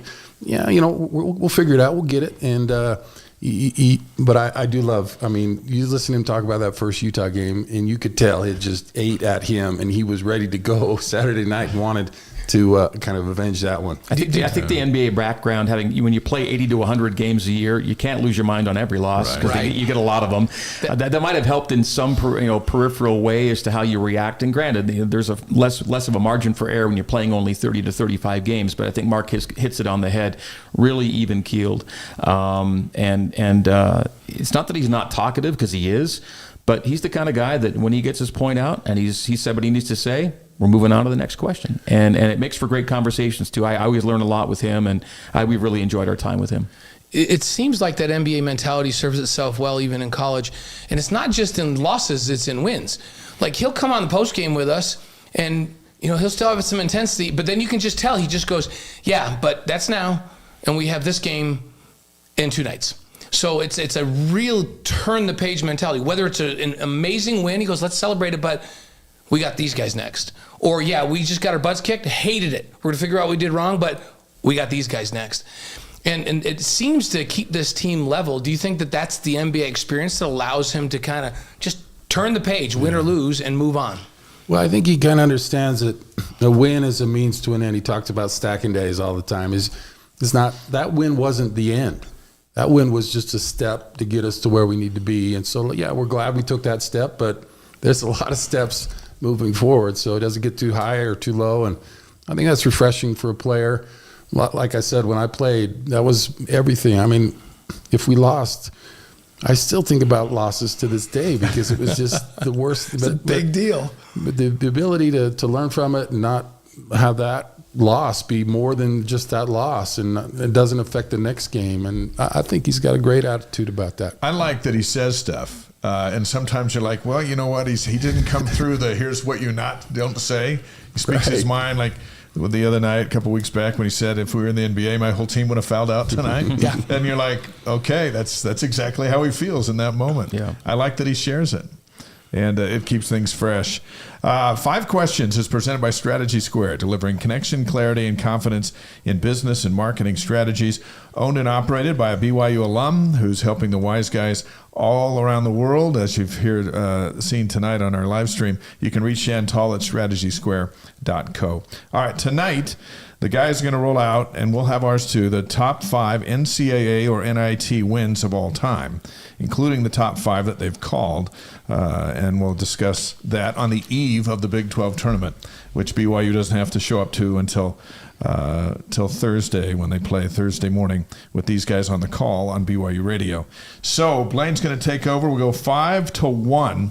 And it'll be a little discombobulated because there's 4 of us, and we'll have some opinions on stuff, and on the live stream as well. And we encourage you to weigh in. Throw as we talk about this. It's not that hard because BYU hasn't won a lot of NCAA tournament. There's a couple of ones though that are like 5. It's like to pick 5 is not that hard. Although I have like 7 written down, so of my favorite. But let's do it this way. Let's kind of hear Mark and Greg's and we'll go back and forth. We'll start with Greg for 5, and then we'll go to Mark 5, and then we'll go Mark 4 and Greg 4, and then we'll tell you what when it's all done, we'll compare ours to yours. All right, and then Dave and I had a bit of a back and forth about this, so I left out. I kind of conceded that the biggest wins were part of the Elite 8 run in 1981, things like that. So I wanted to narrow it a little bit to the best postseason wins during our tenure. Yeah, let's do that. We'll do this for sure. Because they're more recent, but it still covers 30 plus years. Yeah. All right. In fact, Mark was part of an NCAA tournament win in 1993. And after that win against SMU, it was years and years and years before they got another one. So I'm kind of bringing it into that modern era, if you will. So I'm going to go best postseason wins last 30 plus years. Okay. And on your note, Blaine, there's only been 4 NCAA tournament wins for BYU since that game Mark was a part of. So you have to understand that all 4 are in my top 5 because they've only won 4 games. Yeah. But I want to give an honorable mention before I get to my 5, if that's okay. A little bit of leeway. And it's this game. It's kind of weird. People are going to go, what? 2000 NIT, BYU 81, Bowling Green 54. Steve Cleveland's in his 3rd year as head coach. This was BYU's first postseason win since the 1-25 year in 1996-97. This was the step, a postseason win. It was also the first postseason win since an NIT victory in 1994, so it had been 6 years. Eventually, BYU got to the NIT quarters. We lost at Notre Dame, which kept BYU one win away from New York City that year. So my honorable mention goes to the first Steve Cleveland postseason win because it showed BYU's on the way back from that bottoming out at 1-25. But to my number 5, it's an NIT game. BYU 79, Southern Miss 62 in the 2013 NIT quarterfinals. Southern Miss was an NIT Region 1 seed. They were playing at home in Hattiesburg, sold-out crowd. Tyler Haas had 25, Brock Zylstra 23. It gets BYU to Madison Square Garden for the first time since the 1966 NIT Finals. Wow. So that's number 5 for me. All right. Okay. That's cool. What about your 5? Greg, as with most things, has put a lot more thought into No, this is awesome, though. That's a great, did. and I love the honorable mention one because it has meaning to the program, right? That was a great honorable mention. I guess my 5 is the BYU Iona game. I hate the playing game more than life itself, but that was a big. They just ran away with it. Number 25 They came back from 25 points they down. Came back. Yeah, that's what I mean. Yeah. They came back from. Yeah, that made was a both record or Dave something. Was that a and mine record? because of the comeback. Still a record, by the way. Yeah, just Still a because of the record. comeback. Before we move on to number 4, what was the Brock emotional Zylstra. swing? What was the emotional swing in that broadcast? Well, it's funny. Mark actually wasn't there in Dayton for that game because he hates the playing game so much. He boycotts them. uses the He's like, broadcast I'm not going out to Dayton for that So game. who did you have on? Was it Terry? It's just It was Greg. Brian sent. No, in fact, I was by myself. Oh, you're And by he was yourself. And here's the crazy thing. You had I to was, handle that by yourself? I was sick going into it. No. And by the end of the night, I had nothing. If I'd have known, I would have come. But No, he I was already sick, and I think Brian Santiago joined me for a little bit of pregame, but then he couldn't do anything during the game. I literally did the biggest comeback solo, and because I went in sick, and because the emotions were so, if that had stayed a 25-point blowout and BYU lose, that would have been fine. But the comeback killed me. I got so excited, and I already went in with throat issues that by the end of the night, literally, I was done. I had to call.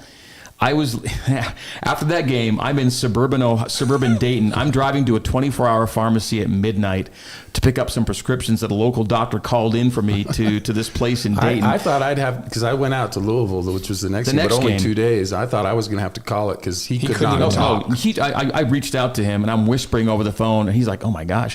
I had to go get drugs at midnight to get me going on something to help, and I drove down to Louisville from Dayton because it was close-ish. And in those 2 days, a lot of prayer, a lot of tea, a lot of meds, and somehow I had something for that next game against Marquette. Honey and lemon tea, right? That's definitely top 5. And here's the thing, That's like that's that fantastic. arena, like we got to give. I hate the first 4 too, but let's give props to the city of Dayton. They embraced that thing. Yeah. Like they filled that arena. I mean, I've probably called 10 games in that arena because I did the A10 for a lot of years, but. Those fans are good fans. I bet they were going nuts in that game. That was a wild one. comeback. And even the local fans would have been going and nuts. Mark legit did think he'd be calling this the Thursday game because he knew I had nothing. That's wild. Yeah. So, okay, now we're going to start with you for your number 4. I don't know how you can top number 5. But 5 is good. Maybe I'll go with my win. Yes, over SMU and Yeah. 93, I think. Yep. And how this many is points did you get? like How many points? I don't know, probably it was a Mark Durrant stat where Lot I of probably rebounds. had more fouls than 18 and points. 9. A lot of rebounds. If you get more fouls than points, that's called a Mark Durant. Is this what they call it now? Is that what Devin calls it? That's how he looks at it. Devin falls out of bed and gets more points than I do in a game out. Where was the game, Mark? It was in Chicago, and and as a runner up to that, we played Kansas the next game and had a really good chance. We were tight late, and a couple calls didn't go our way. So even though we didn't win that was a good team that we had. That was 93 team. Yeah, that was a very, very good team. What about your 4, Greg? My number 4, BYU 74, Wofford 66, 2011 NCAA Tournament first round. This is the first game on the path to the Sweet 16. Jimmer scored 32, matching his jersey number, became the first and only player to score 1,000 points in a single season. In that game, he hit 1,000. All right. A lot of 1,000-point career scores, but not single season scores. Yeah. Mine is the next game, Gonzaga. Isn't that right, Greg? And we had watched Gonzaga play I think it was Sacre. St. John's, the Sacre team. They played St. John's, right? They demolished them, and they looked so good. I thought, there's no way we have any chance against these guys. And we just demolished them. I think Jimmer had 35 or something. Insane. His highlights are still on. So you're talking about the 2011 Gonzaga game. Yeah. That's your 3 then. Yeah. And that's, Jimmer had 34 in that game. They killed him. 89-67. So that's your 3. What's your 3, Greg? My 3 is the Iona game. Oh, okay. So I see it's all coming around here. It's all coming around here. Yeah. And so, just so you know, if you'd have saved that story for the 3, it would have much more drama than wasting it at the 5. But we get it. You radio tips, Greg. I don't know. Noah Hartsock had 23, and Davies had a double-double in that game. That was the comeback. And the great thing is that still a tournament record? It's still the tournament record today. Largest NCAA tournament comeback. So, Iona's number 3 for me. So yours is the Gonzaga game. Yours is the Iona game for number 3. And then the Gonzaga game, they followed that up. That's when they lost to Florida, right, in the Sweet 16, in overtime, the Sweet 16. Okay, because that was a great year. Okay, now we'll go with Greg's 2. My 2 is the 2010 NCAA first round, so Jimmer's junior year. Yeah, this is BYU 95, Florida 85 in double overtime. BYU advances out of the first round for the first time in 17 years. That's why this one's so significant, because they were losing every time they got to the dance. They got out of the first round, snapped an 8-game NCAA tournament losing streak. Jimmer tied the BYU NCAA tournament single-game scoring record, BYU's record, with 37. He and Danny each have a 37-point game in the NCAAs. That's the record. Michael Lloyd Jr., by the way, had the game. He had 26 in that game, and he was people don't remember, like, if there's ever a guy like he'll be under everyone's radar, but among the most clutch tournament performances was Mike Lloyd Jr. in that game. He had 26. Yeah. So that's the Florida game, right? Gets him out overtime of the first round. And that also got him 30 wins that season, right? So that's on mine as well. That one's on mine because it got him to 30 wins and it kind of started things going where, like, this team could be something next year too. So okay, then we'll go your number 1, number 2, or number 2.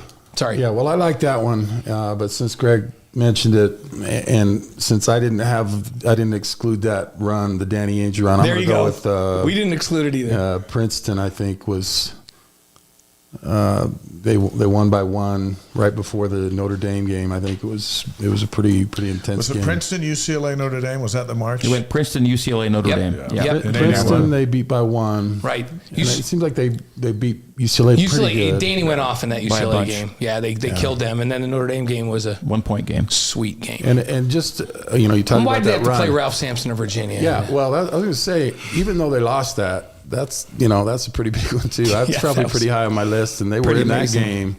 Hey, Ralph Sampson didn't kill him. Jeff Lamp. Stinking Jeff Lamp. Yeah. So that's a good one. Number 1 for you. Yeah, and keep in mind I excluded everything before 1994 basically. So I'm going to just read modern era. My number 1 was the Gonzaga win in 2011 because it advanced BYU to the Sweet 16 for only the second time in the expanded NCAA tournament era, and the first time since the Ainge run in 1981. Jimmer had 34, and it tipped off the rivalry with Gonzaga, right? Because the next season, BYU would join the West Coast Conference, and then BYU and Gonzaga had so many memorable games afterward. But this was the one that kind of said, we're coming to your league, and BYU won going away, and again, it meant that BYU got to play in a second weekend. Which hadn't happened since we'd started calling games. So they got out of the first weekend. Since. Yeah, they got out of the first weekend, and so just making it to the Sweet 16, knowing you were going somewhere else, and it was New Orleans in this case. I still remember the euphoria afterward, making phone calls, get us to New Orleans. That was an expensive flight. We got to go. We got another place to go. So to me, in the modern era, that is the postmark Durrant era, if you will. That's number 1 for me. I love that CBS was there and Jimmer put on a show. Remember, it was the iconic Sports Illustrated cover back when SI was a thing. Jimmer making that shot against Gonzaga in that game, like that was the one for me. That season was magic. That's one of the most fun seasons I've ever had calling basketball because I was on the Mountain West package that year, remember? And you had Jimmer in the league who's going nuts, and you had Kawhi in the league who's going nuts. Even that Florida game without Brandon Davies is an overtime game, and Florida advanced, I think, to the Final Four of that year. I'm just thinking what could have been, but what an amazing group of players with talent that played well. That was a fun one. What's your 1, Mark? Well, unless you're Greg Wrubell and you're qualifying all your lists. You've got no if you're restrictions. if you're a BYU fan and Danny Ainge at Notre Dame isn't your number one, I don't know what to tell you. Yeah. He's number one on both of ours, by the way. He's The Notre Dame game. the all-time expansive thing, yeah. I had to concede that's going to be number one. Yeah, That is yeah. the number one, but yes. Well, and yeah, we both had that. And the stream has been talking about Notre Dame all night. I didn't look at his before I did mine. I did mine, and he and I both had Notre Dame as number one and UCLA as number two because it was the deepest run we've ever had in the NCAA tournament as a team. So we both picked that. And the excitement about that and this list, and we also, if you throw in all times, you got to include the NITs. Yeah, the 51 NIT championship. 66. Amazing Won 2 teams. titles, yeah. Well, what's interesting in 51 is they win the NIT, and then they accepted an invitation to the NCAAs because the NCAAs wasn't the thing, right? It came after the NIT, so they went to both that year. Yeah. And so 51's got to be on there as we go old school. And then we have a mixture of all of the other ones that you guys mentioned. The one other one that I threw in here that nobody had on theirs was the 91 upset of Virginia in the first round. That was a 10-7 matchup. That was Huntsman Center, wasn't it? Salt Lake? It was at Salt Lake City. Yeah, I was remember, at that one. that team won the WAC championship tournament. They won the WAC tournament that year. Sean Bradley was a freshman. Was blocking shots like they were going out of style that season, and it was a team. I remember some of the guys on the team. Shane Knight was on that. Was it Knight? Yeah, Knight. Gary Trost was on the team. It's just like a bunch of fun guys. That was the second year of Mark's mission. He was back the next year. Mark Heslett, Nate Call, just a bunch. It reminds me, not quite the level of talent, but just kind of a team with Sean Bradley blocking shots. Think what they could have done if you had not been on your mission.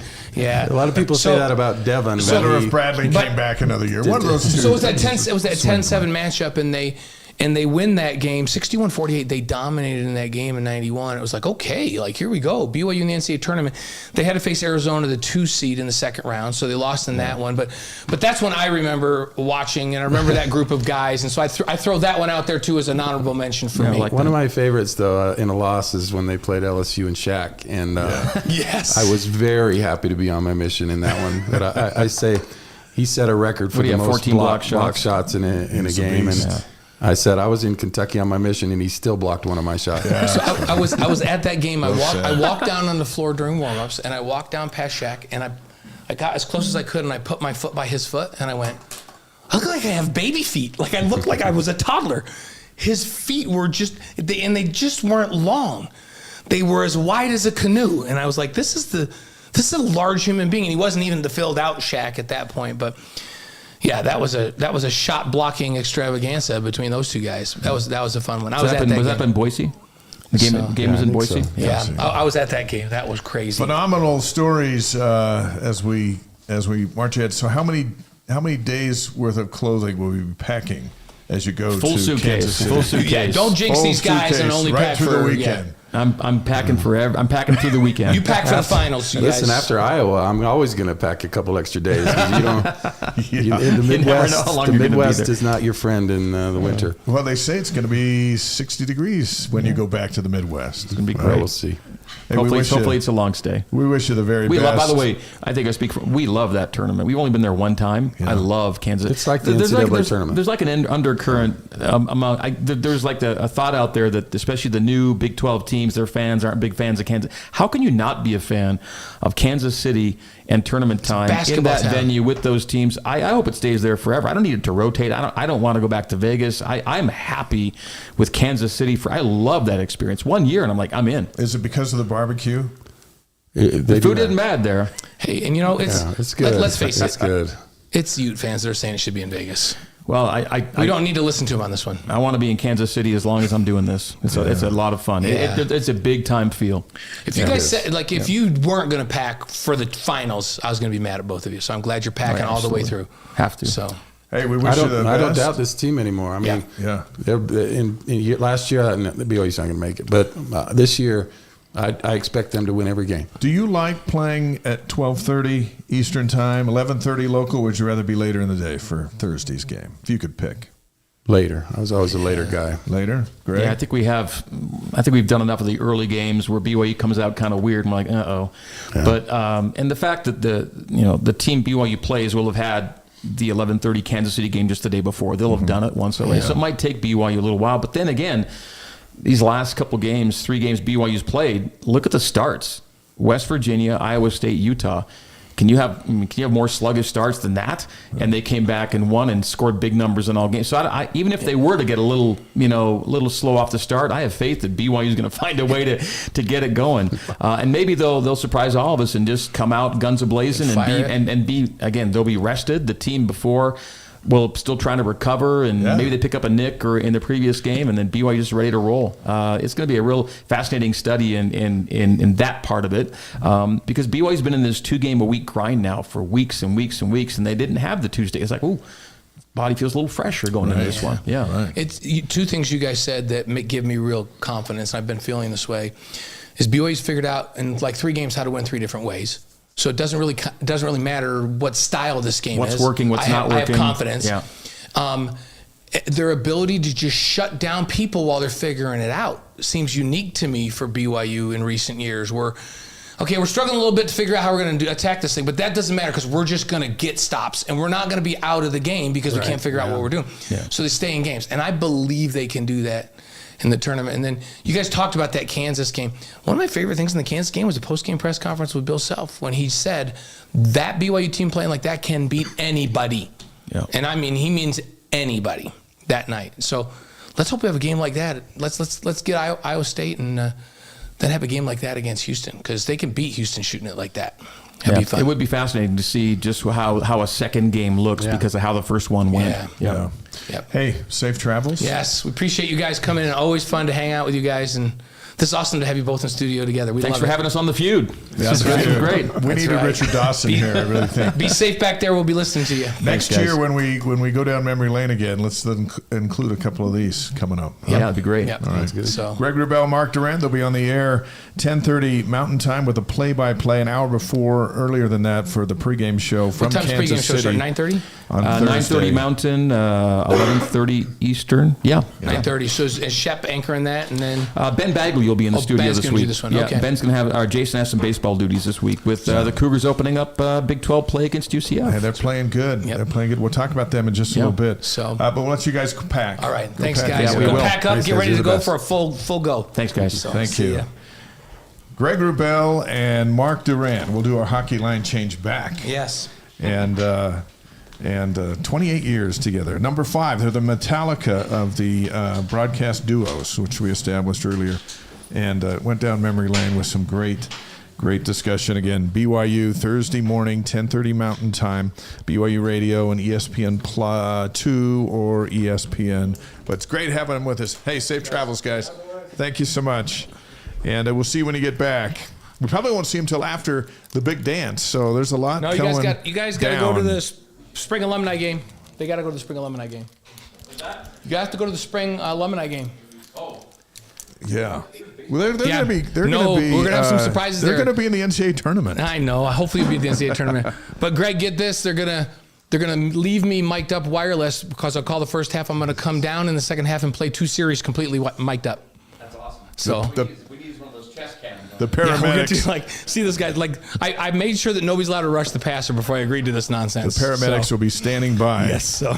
That's for sure. What a fun visit with the guys. Let's talk about A.J. DeBanza for a moment. Named first team Naismith High School All-American. He'll represent BYU in the McDonald's All-American game on April 1st. That's in Brooklyn, New York on ESPN2. And BYU fans can watch him play this weekend in the Grind Session Men's World Championships at Highland High School in Salt Lake. Utah Prep, which includes DeBanza, Xavier Staten, along with targeted recruit Anthony Felici, will play Friday night at 8:30 against the Fort. They're out of Fort Erie, Ontario, Canada. Greg probably could have given us a scattering report on the Canadians. If they win, they'll play again Saturday. You can buy tickets at grindsession.com. So if you want to see the 2 guys who will be playing for BYU, and maybe the 3, we'll see what Felici does. He's still got a year to go. Friday night. Felicia did come to the BYU game with AJ the other night, which was really fun to see those guys there together. So he's had a taste for it. Salt Lake, Highland High School, Friday night, 8:30, AJ and the guys on the floor. So if you want to go check them out, You don't have to go down to Hurricane to see them or travel around the country. They're just coming right to the heart of Salt Lake City. So that'll be a lot of fun. There's been some buzz on the stream, and we want to talk about it for a moment as we continue tonight.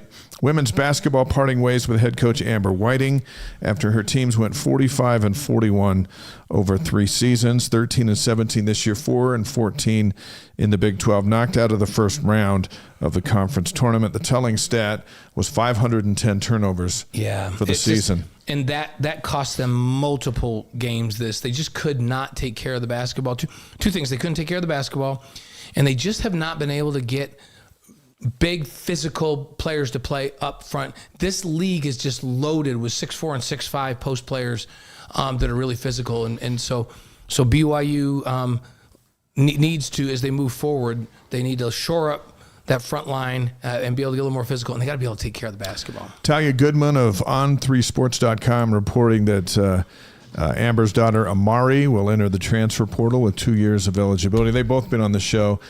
We love them. We love the way that they treated us. We clearly, obviously, were fair because we're fair guys, and they were honest in the ups and downs. But there's some folks disappointed, and we've read some of those comments on the stream here tonight. Here's the thing that that Olympic sports and baseball and women's basketball and all the others not named men's basketball and football, it's just different, and it's this way at a lot of places. But there are two sports who are revenue generators in the millions of dollars that fund the athletic department, and football is really the king, always has been and still will be. And in this league, there's probably a bigger share of basketball revenue than any other because the amount of tournament teams and all that. But football runs college sports, period. And so those programs are going to get more backing. It's just business. And so some of the complaints were, well, women's basketball doesn't have the same financial support as the men's. You're right. Baseball doesn't have the same support as men's basketball or football. You're right. It's never going to. That's just not how. And it that's isn't, just not how it most works. Places not named UConn. Yeah, because UConn women's basketball. But then UConn's got a list of other sports that don't get it right. There's men's sports at UConn that don't get as much support as women's basketball because women's basketball draws 18,000 a game back there or whatever it is, something crazy. And so it's not about fairness, and everyone's not going to get the same cut because it's capitalism. College athletics is a business. You've got to make money to support all that you're doing. Football gets $1 bazillion from the Big 12 because it's that big, and it requires that much support. All the others, and keep in mind that athletics at BYU, we're not even talking about NIL. We're just talking about the operating of the athletics programs. Is not supported by tithing dollars in any way, shape, or form, or by the university. No. Athletics runs in the black at BYU. And a lot of universities subsidize athletics through tuition. And that doesn't happen to BYU. So they've got to take care of those sports that are generating the dollars that can keep the program afloat. And you can pick on other sports and go, okay, what about baseball? Every sport is a different animal. And the baseball staff, they've got to justify their existence, as does every coaching staff. And I think that's why everybody's year to year. Even Tom Homo said he was year to year for his whole career. But some coaches have longer extensions, like Kalani and Kevin. But and we heard Ed Eystone on here just a couple weeks ago talking about we get it. We need football to be good because football casts down revenue to all of us. It's not about, and everyone has favorites. People love the gymnastics team, and that's great. But it's just different. And if you're feeling like women's basketball is getting shortchanged, there's nothing we can say to make you feel otherwise, other than there's a difference with women's basketball. You can buy a front row seat for $25. I think it still is. For men's basketball, you got to put down $1 million just to have a chance to buy some tickets. That's the difference. Mm-hmm. And it's going to remain that way. And that's why there's an AJ DeBansa and there's revenue to go find him and get him and some of the others. Delaney Gibb is going to require some NIL money. Everyone gets that. And you know what? BYU will find a way to keep her. Yeah. But Delaney Gibb isn't going to have the same NIL as the rest of the team. That's just not how it works. And you can scream, that's not fair. And you're probably right. but this isn't a fair game. I said, if life was fair, you and I would both be playing for the Celtics. Yeah. It's just not the way it works. So when you lose somebody that you love and care for, and we're very close to Amber, and we text back and forth when that announcement was made. She's got a lot to process through, and it's disappointing that it didn't work. But that's the game that everyone's chosen to play. Coaches, players, administrators. When it doesn't work, then you change. Yeah, Mark Johnson makes a point. There's a lot here, and Mark Brown's commented a lot about different sports. He's talking about a diamond in the rough here that we don't even think about, and that's volleyball, where men's and women's have done really well with limited funds. Yeah, women's soccer has done really well with limited funds, but they all pack a crowd. Yeah. You can't find a seat. You can't find a seat in women's volleyball. You can't find a seat in men's volleyball. And soccer's a tough get. Sold out, and it's and part of the recruiting is, hey, come look at this environment you play in, right? Yeah. And there's enough wealthy fans to say, hey, I'm going to give you some NIL money. I'm going to direct it toward men's volleyball because that's my passion, right? And women's soccer, I mean, what an unbelievable run they've been on. But they're one of the top attendance teams in college soccer, our women's soccer team. So. Well, and the comment here, if this is the stance, then what is the reason Whiting and BYU mutually departed ways? We're not in those meetings. It might have just been because you're 45 and 51. You got to win to keep your job. Yeah. And that's we've always kind of joked at BYU, you've got to really earn your way out sometimes. But it's about winning, and BYU competes in every sport. And they're successful in just about every sport. And women's basketball, they haven't been for 3 years. And so then you make a change, and change hurts, and we lose friends along the way. But we do it in all businesses. And so we'll see where they go and what direction. They're still got to have an athletic director in place, unless Tom's going to hire the new women's coach, and I don't think he probably would. Yeah. And so there's some things to do. No word at BYU. on that. Last we heard no word on that. But it's never going to be fair in everyone's eyes. That's just not sports. The one bright spot for women's basketball was that Delaney Gibb was the Big 12 Freshman of the Year, which was fantastic. Which was a foregone conclusion, since she seems like she won the Freshman of the Week award every single week. And you can build around Delaney. You can build around Delaney and move forward, and baseball is its own thing, and they're 10-5 and heading into their second season in the Big 12. Softball is its own thing. They're successful. Gordon Eakins won almost 900 games, but they don't put 20,000 people in the seats or 60,000 across the way, and that's what drives the engine. It just does, and so we'll see. But we wish the best for Amber. We'll keep you posted on what she does next. Yeah, and then we'll keep you posted on BYU and women's basketball. They're in a very tough league. A bunch of those teams went to the big dance. Yeah, the Big 12 in women's basketball is similar to the Big 12 in men's basketball in terms of how many teams are ranked and how many teams go to the tournament. It's a really difficult league. That was a big jump from the WCC to the Big 12. BYU football, speaking of big jumps, they made a big jump into a big league, and they've been fine. Spring practice resumes tomorrow afternoon outdoors with nice weather. It's 60-something degrees out there today. Oh, it was perfect. All right, so snow's coming this week. Yeah, and don't forget that Kalani is going to be the devotional speaker tomorrow at the Marriott Center at 11 a.m. That's big.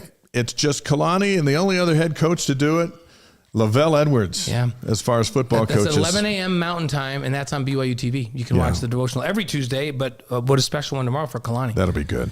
Yeah, the alumni game, I was mentioning it as Greg knows is growing out, is going to be March 27th. It's at 6 p.m. I hope it's warm that day. I hope so. It's over in the stadium. It's live on BYU TV. Brandon Doman's going to be playing quarterback. Brian Keel, former New York Giant. Harvey Unga, former all-time leading rusher at BYU. Cody Huffman. I hope I have Cody on my team. I can't remember if I do or not. Charlie Peterson's going to play quarterback, and you're going to be out there. And we're figuring it out, how to mic me up. They watched all our broadcasts for all these years, and they've always heard you say, man, they should let me down there. Well, here we are. Jack called me, Jack DeMooney, who puts it together, and said, hey, we need you to play quarterback. And I go, Jack, are you forgetting that I broadcast the alumni game? He goes, no, I'm not. He's got an idea. I have an idea. What if you and Dave call the first half, and you come down at halftime, and you just take a couple of series to start the second half, but we have you completely wirelessly mic'd up, so we can be in the huddle with you, and you can actually talk while you're throwing the ball, and you and Dave, he can ask you questions while you're down there. And I was like, Okay, that sounds interesting. I have one other question. Are they allowed to rush the passer? And he says, no, you take it out of a little machine. You just have to throw it in 4 seconds. Nobody's allowed to chase you. I go, okay, I think I could do that. Because I'm not running away from anybody at It'll this be age. something to see, and we're going to see it. Charlie and Brandon Doman will get on the show in 2 weeks to talk about the game. And Jackson Brown's going to play quarterback, too. There's a bunch of guys that can still throw it. Now, I don't know about this guy, but I'll go down and have some fun. Yeah, it's going to be classic. It'll be classic. I'll be in the booth. You'll be down on the field playing it was meant to be. Well, but I'll still be broadcasting with you from the field. Yeah, that'll be something. Yeah. That will be something. We'll have more on the game in a couple weeks. Stadium of Fire, July 4th, Rascal Flats. I know they took 1,000 orders last Friday morning when they went on. You're going to want to get your seats now. It's going to be a fun night. freedomfestival.org for your tickets. Yeah, Rascal Flats, so my kids' age, they were huge. And as soon as that was announced, all of my kids were like, we got to go. We got to go. So that generation is going to love that, and they're going to fill that place up. Big 12 Media Day is July 8th and 9th in Frisco, Texas.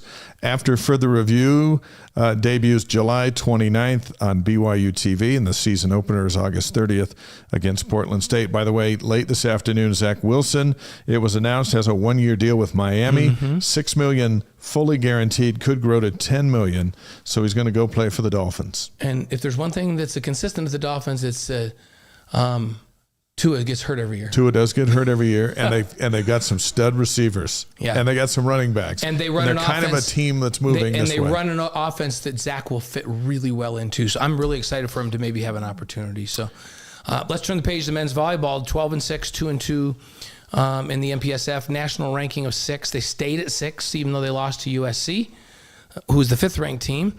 They swept the Cougars 3-2, 3-0 at the Smith Fieldhouse. I was at that Friday night game, that 3-2 game. Yeah, that was a battle. It was painful. Service errors were brutal. They had a chance to win that thing more than once. I'm going to say 5 times I thought they were going to win that game, and they couldn't do it. And then they lose the match because of it. So next up is Harvard at BYU. That's Saturday and Monday on the Big Ten Network, 7 p.m. Mountain Time, both games. Track and field, the NCAA Indoor National Championships are this weekend, Friday and Saturday, Virginia Beach, Virginia. That's on ESPN+. In the national polls, BYU women are number 3, and the BYU men are 29. A shout-out to distance runner Tyler Matthews, named the Big 12 Outstanding Freshman of the Year. He broke the school record in the 800 meters and was a member of the distance medley relay team, and also secured a new program record with that this season. Does every runner just not break one record after the other at BYU right now? It was fun to have Ed Einstein in here a couple weeks ago and talk about the technology and shoes and the tracks and that kind of stuff. I also hear him talk about that the women's team wasn't necessarily trying to win the Big 12 championship meet. They were pacing themselves. Because they were going to put some different people in to qualify people for nationals. Yeah. Because the real run is to go see if they can't win a national championship in indoor track. How about that? That would be awesome. They did it in cross country. That'd be really fun. Here comes indoor track this weekend. We wish them the very best. So, baseball's 10-5, 10-3 in the last 13. They went 3-1 in a 4-game series against Stetson, including a doubleheader sweep on Saturday. That's a pretty good one. Stetson was in the NCAA regionals last year, won the A-Sun. A lot of guys back from that team, taken 3 out of 4. The name Stetson doesn't really fire anybody up, but I was there and called most of those, or at least several of them. Stetson's a good team, and they're going to be back in the NCAA tournament, and so that was a good one to take 3 of 4 from. Yeah, that was a good one. So Cooper Vest, 5 home runs, a triple, 8 doubles, and 19 RBIs. He's having a year. So Luke Anderson, 4 home runs, 5 doubles, and 18 RBIs. This week is the Big 12 opener against Central Florida. That's Thursday, 3 Mountain at Miller Park. Is the weather? I heard it's supposed to turn snowy again. Yeah, it is. That's why we moved the games up. Yeah, and then Friday, 2 p.m. Mountain Time. Saturday at 1 p.m. Mountain Time is when this is scheduled. All games are available on ESPN+. Dave, you and Gary Scheide calling those. We'll be on those, and Jason Shepard will have the radio call. BYU is one of the youngest teams in the country last year. They're a little older now, and let's see how they do now that Big 12 play comes. They're picked to take 14th out of 14 teams, so there's nowhere to go but up. But I'm thinking back, basketball was picked 9th. Yeah. Football was picked 13th. 13th. Yeah. Right? Wow. So, hey, this is the year to start climbing. We'll see what happens. Softball's 15-6. They're 1-2 in the Big 12. Arizona State took the series over the weekend 2-1. 3 one-run games. Oh, man, all defense. In those. And pitching. Yeah, those were fun games to watch. They had a shot to win all 3. They took 1 of the 3. This week, Utah Tech will host BYU tomorrow at 4. And then Thursday's the home opener for softball, weather permitting, but they moved that one to 3 and 5 o'clock. It's a doubleheader against Idaho State on ESPN+. 25th season of softball at Gail Miller Field. The celebrations begin Thursday with the home opener. Pretty fun. Hey, these two, like BYU's home field for softball is beautiful and magnificent, but UVU's got a great facility too. Like we got two great facilities here for softball. Men's tennis is now 11-2. And playing really, really well. They beat LMU 4-2. This week is their Big 12 opener. BYU's at Oklahoma State Thursday and at Texas Tech on Saturday. And then women's tennis is 11-6, also off to a good start. 1-3 in conference. BYU beat Colorado 4-3 and then lost to number 13 Texas Tech to 4-2. This week Utah's at BYU. That's Saturday at 11 a.m. So we've had Holly on the show, the head women's tennis coach, and they're a more veteran team this year, so they're looking to make a big step up in the Big 12. Everyone's getting a little better as they get older. Sylvia's in from Wisconsin checking in. Sorry I'm late. Sylvia, we're just glad you checked in. Yeah, thanks for checking in, And Sylvia. this show in its entirety, we're waiting for you on YouTube, Facebook, and Twitch. We had great conversation with Greg and Mark that you'll want to check out when you can. In gymnastics, Arizona beat BYU 196.775 to 195.800. This week's a quad meet. Washington, Arizona State, Cal. That's all going down in Berkeley. The Big 12 championships are March 22nd at the Maverick Center in West Valley City, Utah, just up the road. And golf, the men are at the Lampkin Invitational in San Diego. Final round is tomorrow. I'm going to head to San Diego tomorrow, but for a different reason. You should go watch them. Yeah, I wish I could. The women are at the Dr. Donis Thompson Invitational. That's March 24th or 25th. This is the one I really want to go to. Yeah, we offered. Because it's in Maui. It's in Lahaina in Hawaii. So. All right, let's ride out of here with on this day, March 10th. Can you believe it's March 10th? Oh, my goodness. February just went poof. And the big dance is next week. The Big 12 tournament's tomorrow morning. On this day, on March 10th. 1876. We go back that far? Yeah, we're going back. Because the first telephone call was made by Alexander Graham Bell to his assistant. What do you think they talked about? That was big. He just said, "Is this you?" Yeah, this is me. And then they hung up. And they said, "Hey, should we order a pizza?" Yeah. 1933 on this day, Nevada becomes the first state to regulate narcotics. There's a shock. Wow. And now they're the last state. No, I don't know. I shouldn't make that comment. But 1963, Pete Rose debuts with the Reds at spring training in Tampa, Florida. His first hit came in his first at bat, and then Big shocker there. And he had a lot of hits after Got that. a hit. His first step. 1964, Simon and Garfunkel record "The Sound of Silence" in New York City. Yeah, wow. Big song. 1978, The Incredible Hulk debuted on CBS, starring Bill Bixby and Lou Ferrigno as the Hulk. Do you remember watching that? Oh, I do. When his eyes would go like green Lou or something, Ferrigno and then was you knew gigantic. Something crazy was going to happen. 1981 on this day, Kim Carnes released her song "Betty Davis Eyes," Billboard's Song of the Year. Love that song. Still do. Whenever you're listening on the old radio stations and that one pops on, you're like, you just turn it up. Yep. And then how about in 2003, your favorite band, I think still. This was long overdue. Is this still your favorite band? They're in there. Okay. They're in there. AC/DC is inducted into the Rock and Roll Hall of Fame. Long overdue on this day in 2003. Dave used to go to the AC/DC concert every year in the Thomas and Mack. Just once, but that was enough. But you sat up in the booths up there, and then the private I was boxes. safe. So I was safe. You could see all the marijuana smoke down on the floor, but you didn't have to inhale it up there. No, not at all. Not at all. Sylvia, the alumni football game will be on BYU TV on that last Friday in March. 6 o'clock on a week from this 27th. Yeah. On this day in 2022, I think we should talk about AC/DC longer, but we're going to move on. Yeah, that's all right. The Major League Baseball and the Players Association end their 99-day lockout. They sign a new collective bargaining agreement. So that's what went down on this day in 2022. Yep. March 10th birthdays. Let's go there. 1940. Chuck Norris. Didn't Chuck Norris come Stadium Fire in 2019? Yeah. Yeah, he didn't. He didn't sing. He just was there. He's just there. So I'm Chuck Norris. Yeah, I'm Chuck Norris. And then it was like, well, this is awesome. Chuck Norris, Walker Ranger, Texas Rangers. Yeah, all those jokes about toughest, how tough Chuck Norris is. So this is his birthday in 1940. 1957, Osama bin Laden was born on this day. Wow. So 1971, John Hamm, Top Gun Maverick. Did you like him in that? I don't know if I liked him in that. But you know what though? He was trying to be a tough. Aren't you supposed to not like him in it? Yeah. Didn't he do a good job? If you didn't like him, didn't he do his job as an actor? Probably. Probably. I didn't love him in that, but I just watched that show again the other night. That's just an awesome movie. Yeah. And it brought us back to the theater after COVID. So, 1983 on this day, Carrie Underwood was born, a 2-time Stadium of Fire performer, first class. Love Carrie Underwood. Didn't Carrie sing in the inauguration? Yeah. In the sound didn't work, so she went a cappella. And she just says, "I got it." There was no stopping. That was one of the most pro moves I've ever seen in my life. Yeah. When she did that, that was incredible. So, March 10th deaths: Harriet Tubman, the Underground Railroad. Harriet Tubman, who made made such great contributions to the Underground Railroad. 1913, March 10th. 1988, Andy Gibb of the Bee Gees died. Wow. 1998, Lloyd Bridges, the actor, died. He was in a lot of stuff. Yep. Lloyd Bridges. He wasn't when he was on Seinfeld. I think that was the crescendo of his career. The Wise Guy's inspirational quote of the week is from Chuck Norris. Can we do a Chuck Norris quote? Because it's going to be sometime a tough Feels guy like quote. it. But here Yeah, it goes. It here it says, is.